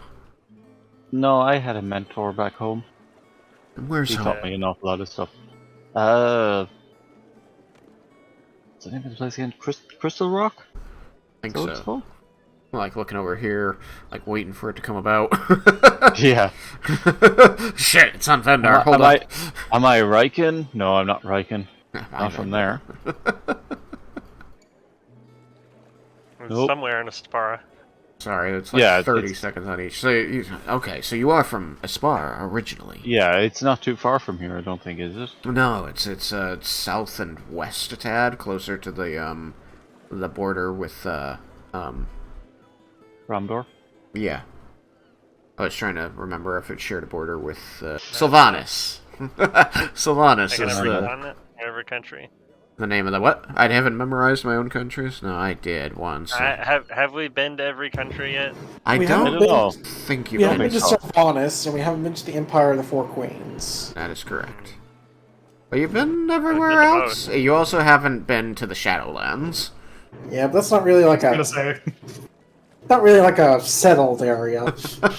I mean, that you think. Fair. The Shadowlands is like a Viking naming convention where it's actually a really bright and sunny place. Yeah. It's so bright and sunny that everyone catches fire and nobody comes home. So Why would yeah. you go home? It's perfect. So Sylvanas, Empire of the Four Queens, and Shadowlands are the only places you haven't managed to visit on this really impressive adventure, actually. If I'm allowed to say so myself. We even spent Well, a you just bunch of did, time so in the I guess Underdark. so. I'm sorry, what was that, Vendor? We even spent a bunch of time in the Underdark. That's true. Oh, yeah. You did spend a bunch of time in the Underdark. Made friends down there. Like, who does that? Hit up the Feywild, you get around. Little jaunt through the Feywild. At least one of you has been to the Shadowfell. Yeah. Haven't been to hell yet. True. We're working on that. Yeah, are we? I am, sort of. So, it's still. No, I think it's really impressive that you were able to come at this field of study from two opposing sides of it, meet in the middle, and my gosh, it's just. Well, I'm a little envious of you two. How did I learn those potions again? The ones that increase stats? You had, I've got written down herbalism, and so you had been taught... Wasn't it in the Temple of Ion? Oh, in it Tuga? was. What's his name? Yeah. What's his name? Yeah, because didn't he's the one who taught me how to... Goodberry. Gliss? Vysandrus. Vysandrus. With Goodberry. Yeah, Vysandrus was the one who got the idea that he could use your good berries to do things. Yeah, make and you didn't he drunk. did... And didn't he taught the stat potions as well, and then I was wondering, like, well, if I could make potions that improve stats, there must be a way to make things that disimprove. Yes, Worsen that's stats. all correct. I'm Yeah. just saying that like you had gotten your start into alchemy and herbalism well before this, during your Oh yeah. training as a No, druid. I was just trying to remember where those Oh, okay. potions came from. I couldn't remember. Oh yeah, it was him. Yeah. Yeah, I have the purple worm bomb,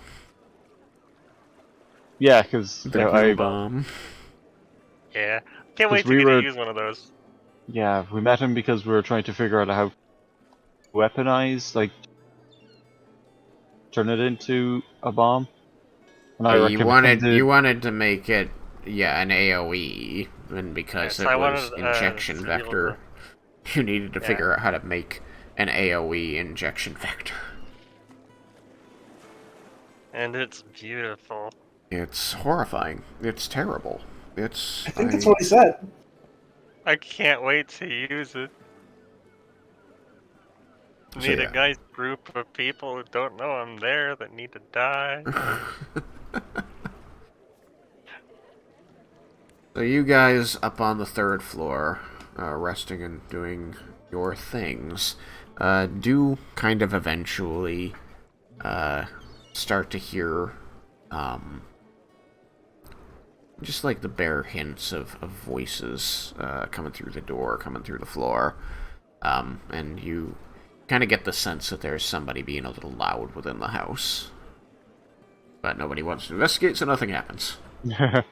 Nope. Sleep. Me. Sleep. Alright then. You guys have a good time drinking with him. He gets a little emotional about the work you guys did today. Keeps telling you how envious he is of what you two have. And eventually it seems about the time to put him to bed, as he seems a little drunk. Wait. This is how loud? I mean, loud for if you're in the room. You guys are 2 stories up, so you guys are just like catching wisps of it, so you know that whoever it is being loud. Okay. If it was like super obnoxiously loud, I was like, what's going on? It's Trying not to sleep. Dragonborn drinking. Yeah.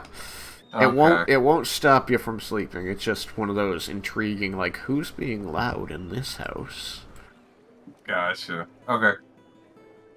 Alright then. So, you guys take him to bed when he gets a little past his limit? Probably. I got to think of Tristan. Yes. Lorelei doesn't sleep, right? Is she fully fey and therefore does not? So she will hear this noise. I guess so. What would you Yeah, like her to do about it? If she's going to investigate. She's going to investigate. So she's going to turn invisible and go be a fly on the wall? Yeah. Leah's too lazy too, but she'll send her. Leah is down. asleep. Yeah, Leah's She doesn't asleep. even. This is Oh, She Leah's doesn't even know asleep. what's going on. Sprites don't have anything that specifically says that they don't sleep. Elves are special because they trance, not because they're fey. I thought the trancing came from their fey heritage, but okay. I would assume that if it doesn't say that they don't sleep, that they probably do sleep, but, I mean, she could be a light sleeper. She did say that she was having a warrior's sleep. Yeah, that's right. I feel like a light sleeper is pretty reasonable, and a loud noise is reasonable to wake her up and have her go investigate. But So she'll go investigate. You guys take the doctor to bed, and I guess then everybody's just going to sleep through the night? Or go dinner? Were the pastries not dinner? That was like, 4 or 5 o'clock. You're right, that was kind of dinner. So, sleep through the night, wake up next day? Convinced. Is that what people want? You get a full night's rest? That's what the Cyberster want. Casting spells and trying to listen to the minds of undead is exhausting work. It is. It's true. Raiken would love. The rest Vendar's and food. he's fine. He's not hurt. He hasn't expended any resources. It's just another day for him. Yeah. Alright, let Well, me hear what... Yukikaze's Yukikaze's in a different kind of troll. Let me hear what Raiken had to say. Sorry, you talked over him. What was that, Raiken? Nothing special. Raiken was just saying he would love a nice full rest and food for his belly. Okay. But he did eat the food when it was out. Yeah, and it's true that that was, in fact, about dinner time. Alright then. It becomes, normal people bedtime, and you guys turn in after taking the doctor back to his room. He does seem to be living here in this house, as you've been aware, so you know right where to take him. When we return to our room, are there any blankets available? Do we have to go looking for blankets now? You do notice. And I think you see him, so like. Yeah, you do notice that the three people who were in the room besides Yukikaze still have blankets on their beds, but every other bed has been stripped, and there's just this mound muffling the snoring coming from Yuki's bed. I don't think he'll know. Larmendus is like reading and then occasionally looking over at piles of residuum moving between each other. I don't think he'll notice if you take one of the blankets. I'll take one of the blankets up. He jumps up and smacks you. Roll me some stealth. Yeah, I want to say roll for it. Roll for it. Roll some stealth. Yuki, I need you to roll me a perception test at -5. Okay, and then I also want to roll a strength because I might grab. If I do succeed, I want to grab the. I feel like you're at the bottom of a mound of blankets, so grabbing the one on top is going to be challenging. But we'll see what happens. Get the corner of it. Yeah. Just won't let go, no matter how hard you pull. All right. Oh, I only rolled an 11, so Yeah, I had a 17. Okay. So you gently tug down a blanket, and, you kind of see the mound move a little bit, and almost like maybe he's somehow noticed and is coming after you, but then it just sort of settles back a bit, and you just hear... Vendar, you get in the room just after Jebble. Do you see him yoinking this blanket gently off the pile? You see that all the beds have been stripped except for, those 4. If you want a blanket, you have options. One of which is to do what Jebble did. They're gonna say one of which is to take Jebble's. What'd you say, Vendor? Hey, what is this monstrosity? This monstrosity, just going by head count and accounting for who you don't see, appears to you to be Yukikaze buried under, 5 beds worth of blankets. If you said that out loud, Larmendus would reply, Yukikaze wanted more blankets. Oh, sorry, I keep doing that. Yes, you're right, it probably was in character. It was. You could ask. I don't think he'll wake up if you take one. I mean, yeah. Let's show the one that I've already taken. True. I think that you're passive. Even if you I just there is no roll against his stealth. There is nothing. At -5, can you roll higher than a 17? No, because that's my minimum. Wait, what? What bonuses? No, it's perception. Yeah, perception. No way. Yeah. No way. Yeah, I don't have anything. Okay. I can't be surprise attack. I have alert. You have to be awake for that. I know. All right. Then you get your stuff. About halfway through the night, you're gonna kind of find yourself shivering. Oh, it's cold. All of a sudden, you kind of roll over. Stick your snout out of the blanket and kind of take a look, and you notice that your pile, your mound, seems lower than it had been. And you see the people around you sleeping, except for I'm not gonna look that much. I'm gonna be like, it looks like less. I'll go back.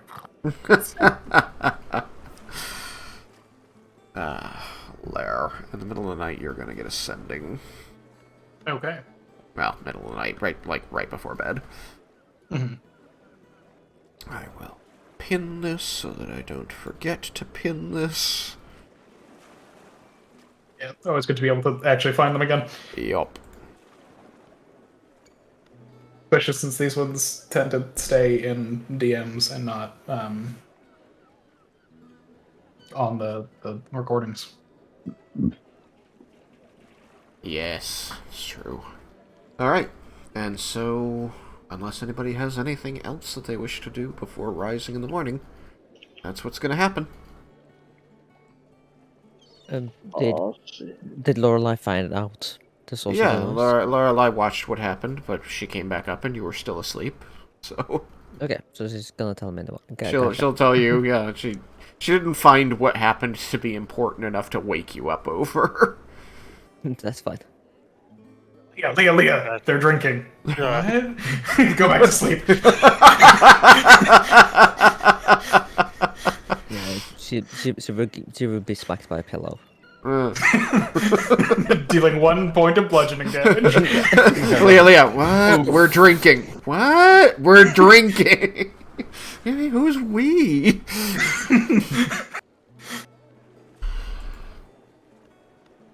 Warrior drinking. Anyway, so sun rises, morning comes, early morning since you all went to bed pretty early, honestly. Oopsie.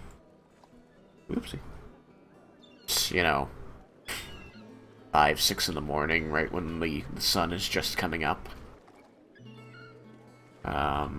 And all of you just sort of naturally kind of wake up as you feel fully rested and like you don't need to stay in these beds anymore. Time to get the muscles moving. Yukikaze been sleeping under a weighted blanket effectively all night, so you're not sure what year it is. Did he take his armor off? Yeah, I did have my armor on. Okay. So, you wake up. I will remind Laramendus that he told Yukikaze yesterday that he wanted to talk to him about his experience, just so that is not lost to the sands of time. Right. Also, I shifted up my spells a little bit. That's fine. Prepared wish. So now I have it. And it only took 10 minutes to prepare that one spell. A long rest. Everybody gets a long rest. Everybody gets a long rest. Remember, Malachi, that you're now at a -3 to your rolls. Everything. Yes, to your everything. Gnomes. As you still, you feel like you've slept all you need to, but your body is still just sore. Your soul feels ravaged by being pushed out of the Shadowfell back into your body. Okay. And I know this is something I will have to, like, get outside forces to feel better. You know that every time you complete a long rest, the penalty will go down by 1.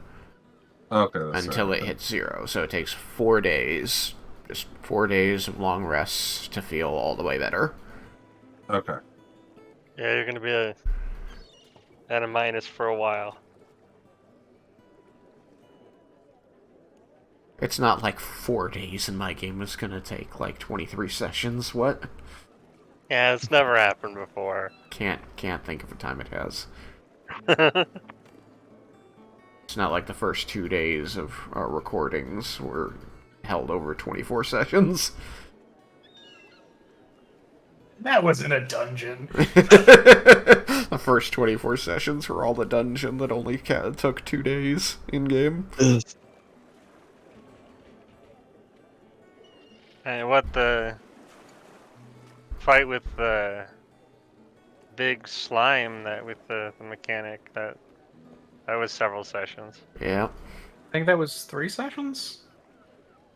It was at least 4. Okay. It was a lot. Oh, that one, yeah. We've had some fights Took while. like maybe 5 minutes. Well, which is still one of your longest fights. Yeah, well, I mean, it's a trade-off. Either you guys are in fights a lot, and they're shorter, but there are a lot more per day. Or what we do, and we have a lot of good roleplay, and then a gigantic fight that takes a while. So, you're awake, all of you. You have a long rest. Yukikaze, you feel very slightly better. About 1/4 better than you did, which is still shitty. You still feel 75% bad. Bummer.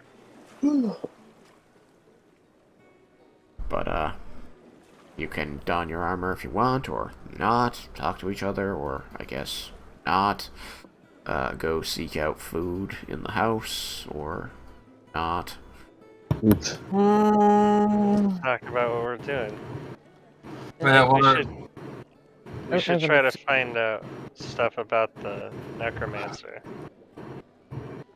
using the spells. I'm not entirely sure if that we'll be able to find anything useful, since we have very little to go off of, and all of the divination spells are vague. How high level do you have to cast Sending to talk to a god? Do you know that that's a thing that you can do with Sending? Roll Arcana. Vendar. I didn't roll well. It's only an 8. I'm afraid Vendar is unaware that is a thing Sending can do. Damn it. Lara Mendes has not shared that bit of information.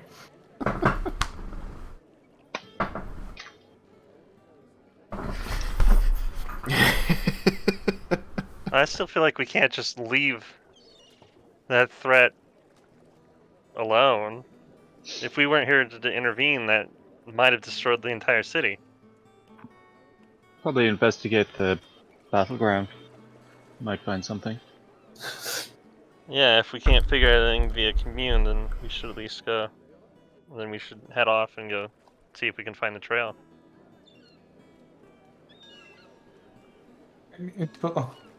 I suppose, but the only thing we know is that there was a powerful wizard within 5 miles of the bridge during the fight. They could have left. And if I'm if I am a powerful wizard, sending what is essentially a bomb at another city, that I am fairly confident wouldn't be able to be fully stopped, I would just leave after throwing it. What happens when he found out that the bomb was defused? Let's just stop him from coming back with another bomb. I mean, honestly, if I was him, if I was that wizard, I would wait. Because if they dealt with it once, then they're now prepared to deal with it now. So, I would honestly probably wait a couple months for things to return to some semblance of more normal, and then do it again. Do you think we should just ignore it? I think that we can try to find out information. I'm just not sure how much we'll be able to determine. We can see if the wizard who had created the zombies is still nearby, some distance from the city. Although I find that unlikely. We can try and go to. We can try and figure out where they might have been, or where the wizard casting the weather spell might have been. In which case, we would probably want to go and find someone with a very accurate map of nearby the city and try and figure out more closely from there with Commune where they could be or where they could have been. And honestly, if we know where they were, if we could figure it out well enough with tracking and other such things by finding things out, we could confront them. It's not necessarily a safe idea, but or we could watch what they did if they had teleported away, if they had plane shifted away. We might be able to tell that from watching them, to get a better idea of where they could have gone. So we can spend resources to try and gain more information about this. I'm just not certain how likely we are to gain anything useful. That does not mean that we shouldn't do, or that we. It's a bad idea to try and gain some information, but we should be prepared to come away with nothing useful. Well, if that happens, then we'll just have to move on and head to insert the name of wherever Thandros is, that island or whatever. You're talking about Storm Refile? Yes, that one. If that happens, then we'll just have to head out and continue to Storm Refile. There are a few things that I need to do today. I was in contact with Nalia last night, and I have some residuum to give her, and we have some spells to exchange and the like. So I need to find a time to meet with her, although that doesn't need to be extremely time-consuming. But if we're spending time in the city anyway, I did also want to speak with the Temple of Ione here to make sure they had more fully documented everything that we know about the zombies should anything happen again. Well, we should try to get that all done fast. I imagine we want to leave today, right? We're not going to stay another night in the city? Or do we want to stay another night?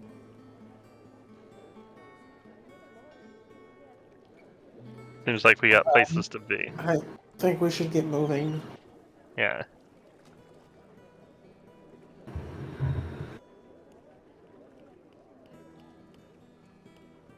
It seems reasonable. I will get in touch with Nalia and try and coordinate a time very soon for the two of us to meet. Alright. You know, you're all there, and you can all weigh in on that stay or go. It doesn't have to just be these three talking about it. Where are we planning on going? We're going to Tatsia's army, where my brother is, on Storm Refile. Alright. Well, while Darabendis is setting all this up, Vendar, why don't we go to the battleground, just see what we can learn?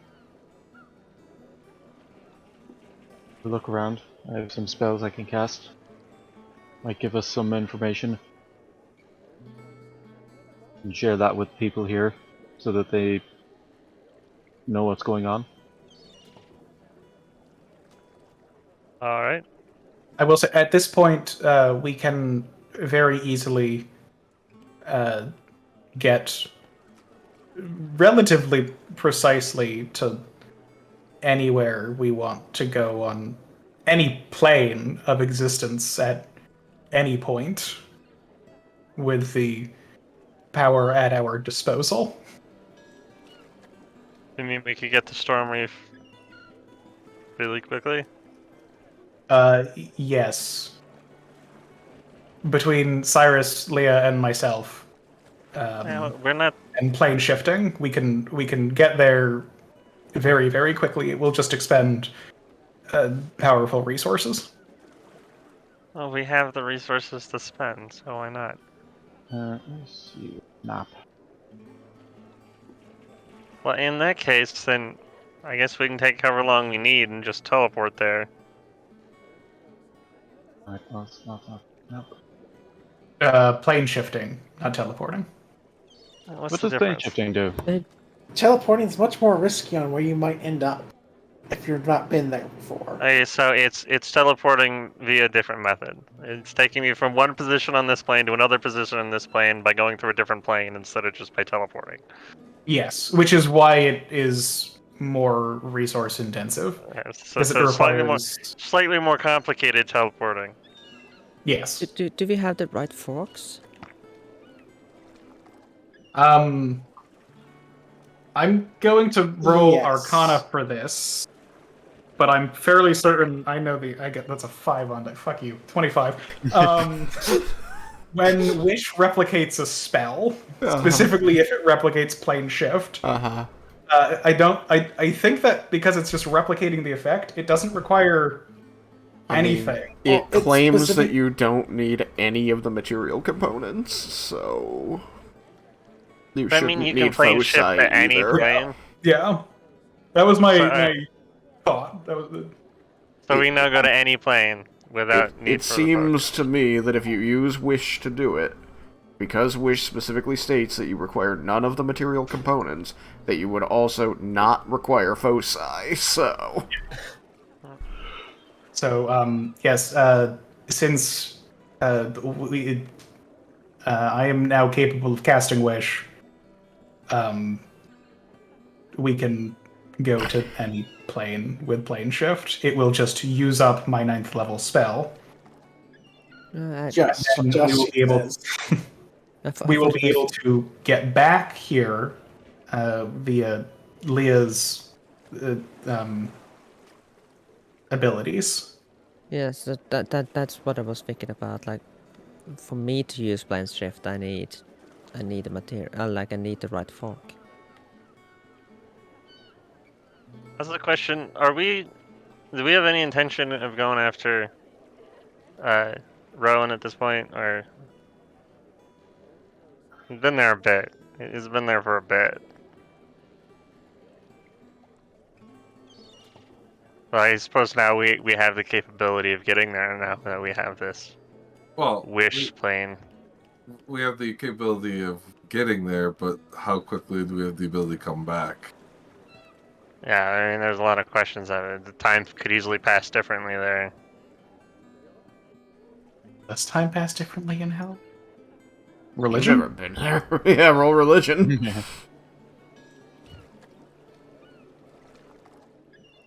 That is a nice roll. That's an 18 on die. My religion is a 14. So 32. Yeah, 32. You don't think it does, but you know that time is wonky in the Feywild, so it's not outside the realm of possibility that there are similar effects in Hell. That's fair. So I will, Larmandus will say, to the best of my knowledge, it should line up fairly well with the material plane. But that is not to say that there are not areas of any of the 9 hells that are less tied to normal rules of time in the same way that the Feywild has areas that are... Also, even if we made it there, how are we gonna find Rowan in Hell? There's nine. Imagine it's a pretty big place. You said there's 9 of them? How do we know which hell he's in? Yeah, if there are apparently 9 different ones. Um, We could use commune and stuff to try to figure that out.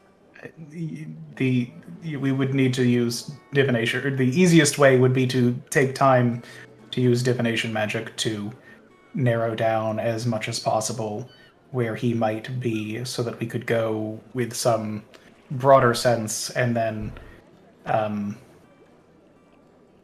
we would very likely still need to be spending some time there getting more precise information from devils in the area. I don't like Sounds this. wonderful. Is this something that we actually want to do? It will be time and resource intensive and extremely dangerous. I don't know what kind of timeline Tatsuya's army is on for mobilizing. Once they're moving, it will likely be more difficult to get them to stop, which is what we want them to do. Yeah, it sounds like we should go to Storm Reef first and see what goes from there. I don't know, maybe eventually we'll go after him. I mean, we could I wonder do if he's things in a still alive. riskier way, involving Wish, and using Simulacra to cast it. You To just wish him potentially out? take us right to him. Ah. But that has its own. That is not a safe thing for us to do. We But don't it know would where be he is. much faster. Finally, if we can just get in, get out. Sam, I'm not expecting it. may I quickly interject upon your character's thought processes here, as I believe there is something that your character would be considering. Okay, I'm going to pull you away. cool.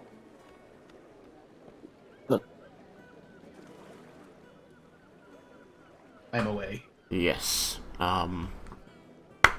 Your character is aware of what he was told long ago, and you are, at the very least, able to put some numbers together and get some sort of face out of a calculator.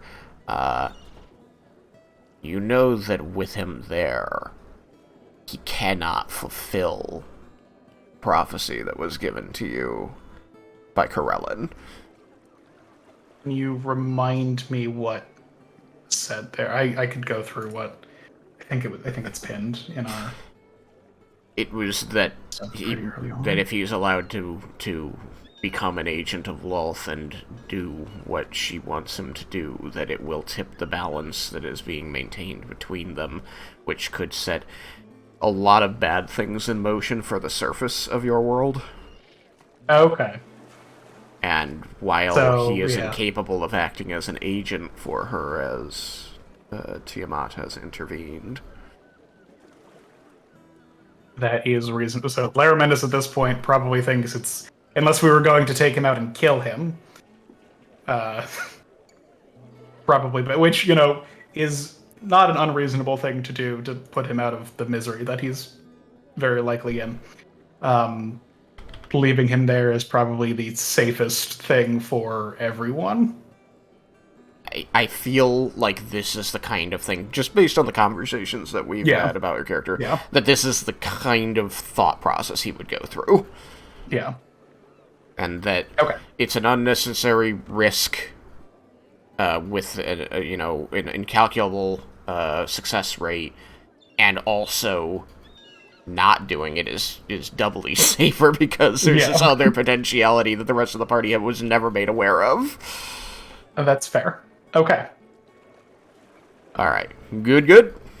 Yeah. Alright, we're going back. I'd completely forgotten about a lot of parts of the dream. It's been a while. But your character wouldn't, so that's why I'm jumping in. True. It has been much less for him. Yeah. Alright, here we go.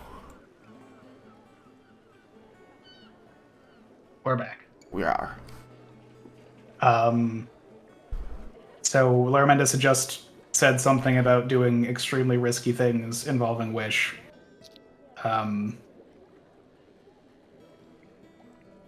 Right. Yeah. You had talked about simulacra and jumping straight to Rowan and all those kinds of things. Yeah. But I mean, given the uncertainties involved in all of that, what if he's in an anti-magic zone so that we can't get out? What if he's hanging above a pit of lava so we fall into it? What if, and ad infinitum, the dangers of doing things faster there are probably not worth the benefits. There's too many uncertainties. And we could decrease certainty, we could decrease uncertainty by taking more and more time, but time is not a resource that we have a lot of, at least right now. I do not think that we're in a position to retrieve him. Regrettably. Yeah, maybe someday. Let's see if he's still alive. I guess what's a month if you've already been there a week? Good luck, In Rowan. hell? In hell, I feel like every second matters. Really, it's all blending together. It's okay. It's not like it's been a lot of days since he was taken to hell. It's been a while. Yeah, that's, how many days has it been? Gosh, well, I don't have the number off the top of my head, but I can tell you... 5. What? So I think it's around 5. I think it's around 2 weeks. Because you, after he got taken to hell, you came back and then flew for, a day to get to Sudaran, where you had the big deal with, the White Scale and Tresnor, and then after that, Raiken was taken to the Feywild, and you teleported to the Right, university. forgot You that. spent 2 days at the university, and then transferred to the Feywild, where you traveled for at least 10 days in this world. So you're already up to, 13 days. And that doesn't even get you back to where you are now. Because then you popped out of there, went to the wedding, and this is 2 more days after the wedding. So I somehow forgot about the trip to Feywild. so yeah, you're at least 15 days out from him getting taken to hell. He's already been there a while. Is he even still alive? I mean, we could find out. That should be our first question. Is he even still alive? Again, we don't know how time works. Hell, maybe it's been 2 days for him. Or maybe I it's been doubt 40 time years. is working in that way for him. Yeah, But maybe every day here is 10 years for him. It could suck real bad. in terms of finding out if he is still alive, I don't honestly see the benefit in that knowledge at the moment. If we can't do anything about it, I think our communes and potentially other divination spells are probably more likely to be useful in other ways. I'm not using my 1 level 5 on trying to scry on him. Oh wait, no, it's on the same plane. Well, I think that's been decided then.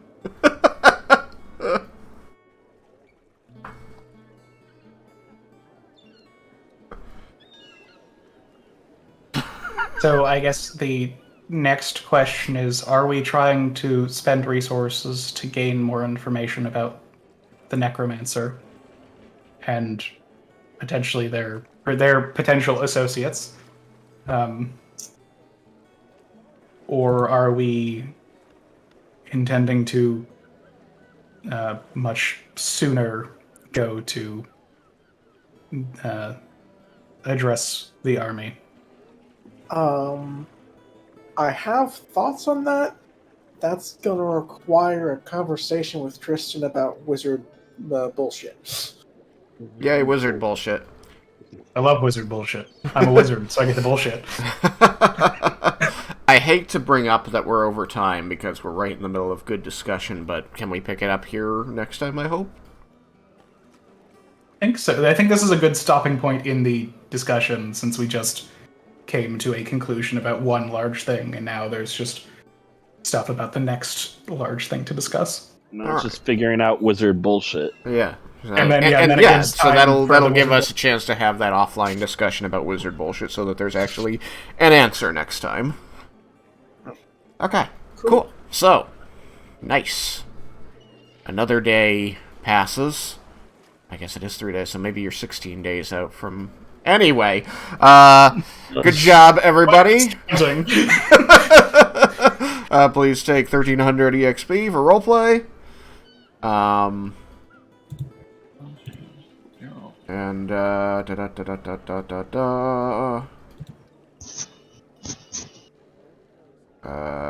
Yuki, do you have an inspiration? I'm pretty sure you used it in the battle, so you're probably out, right? Yeah, yeah. I don't have it. So please take an inspiration. Thank you for your good roleplay.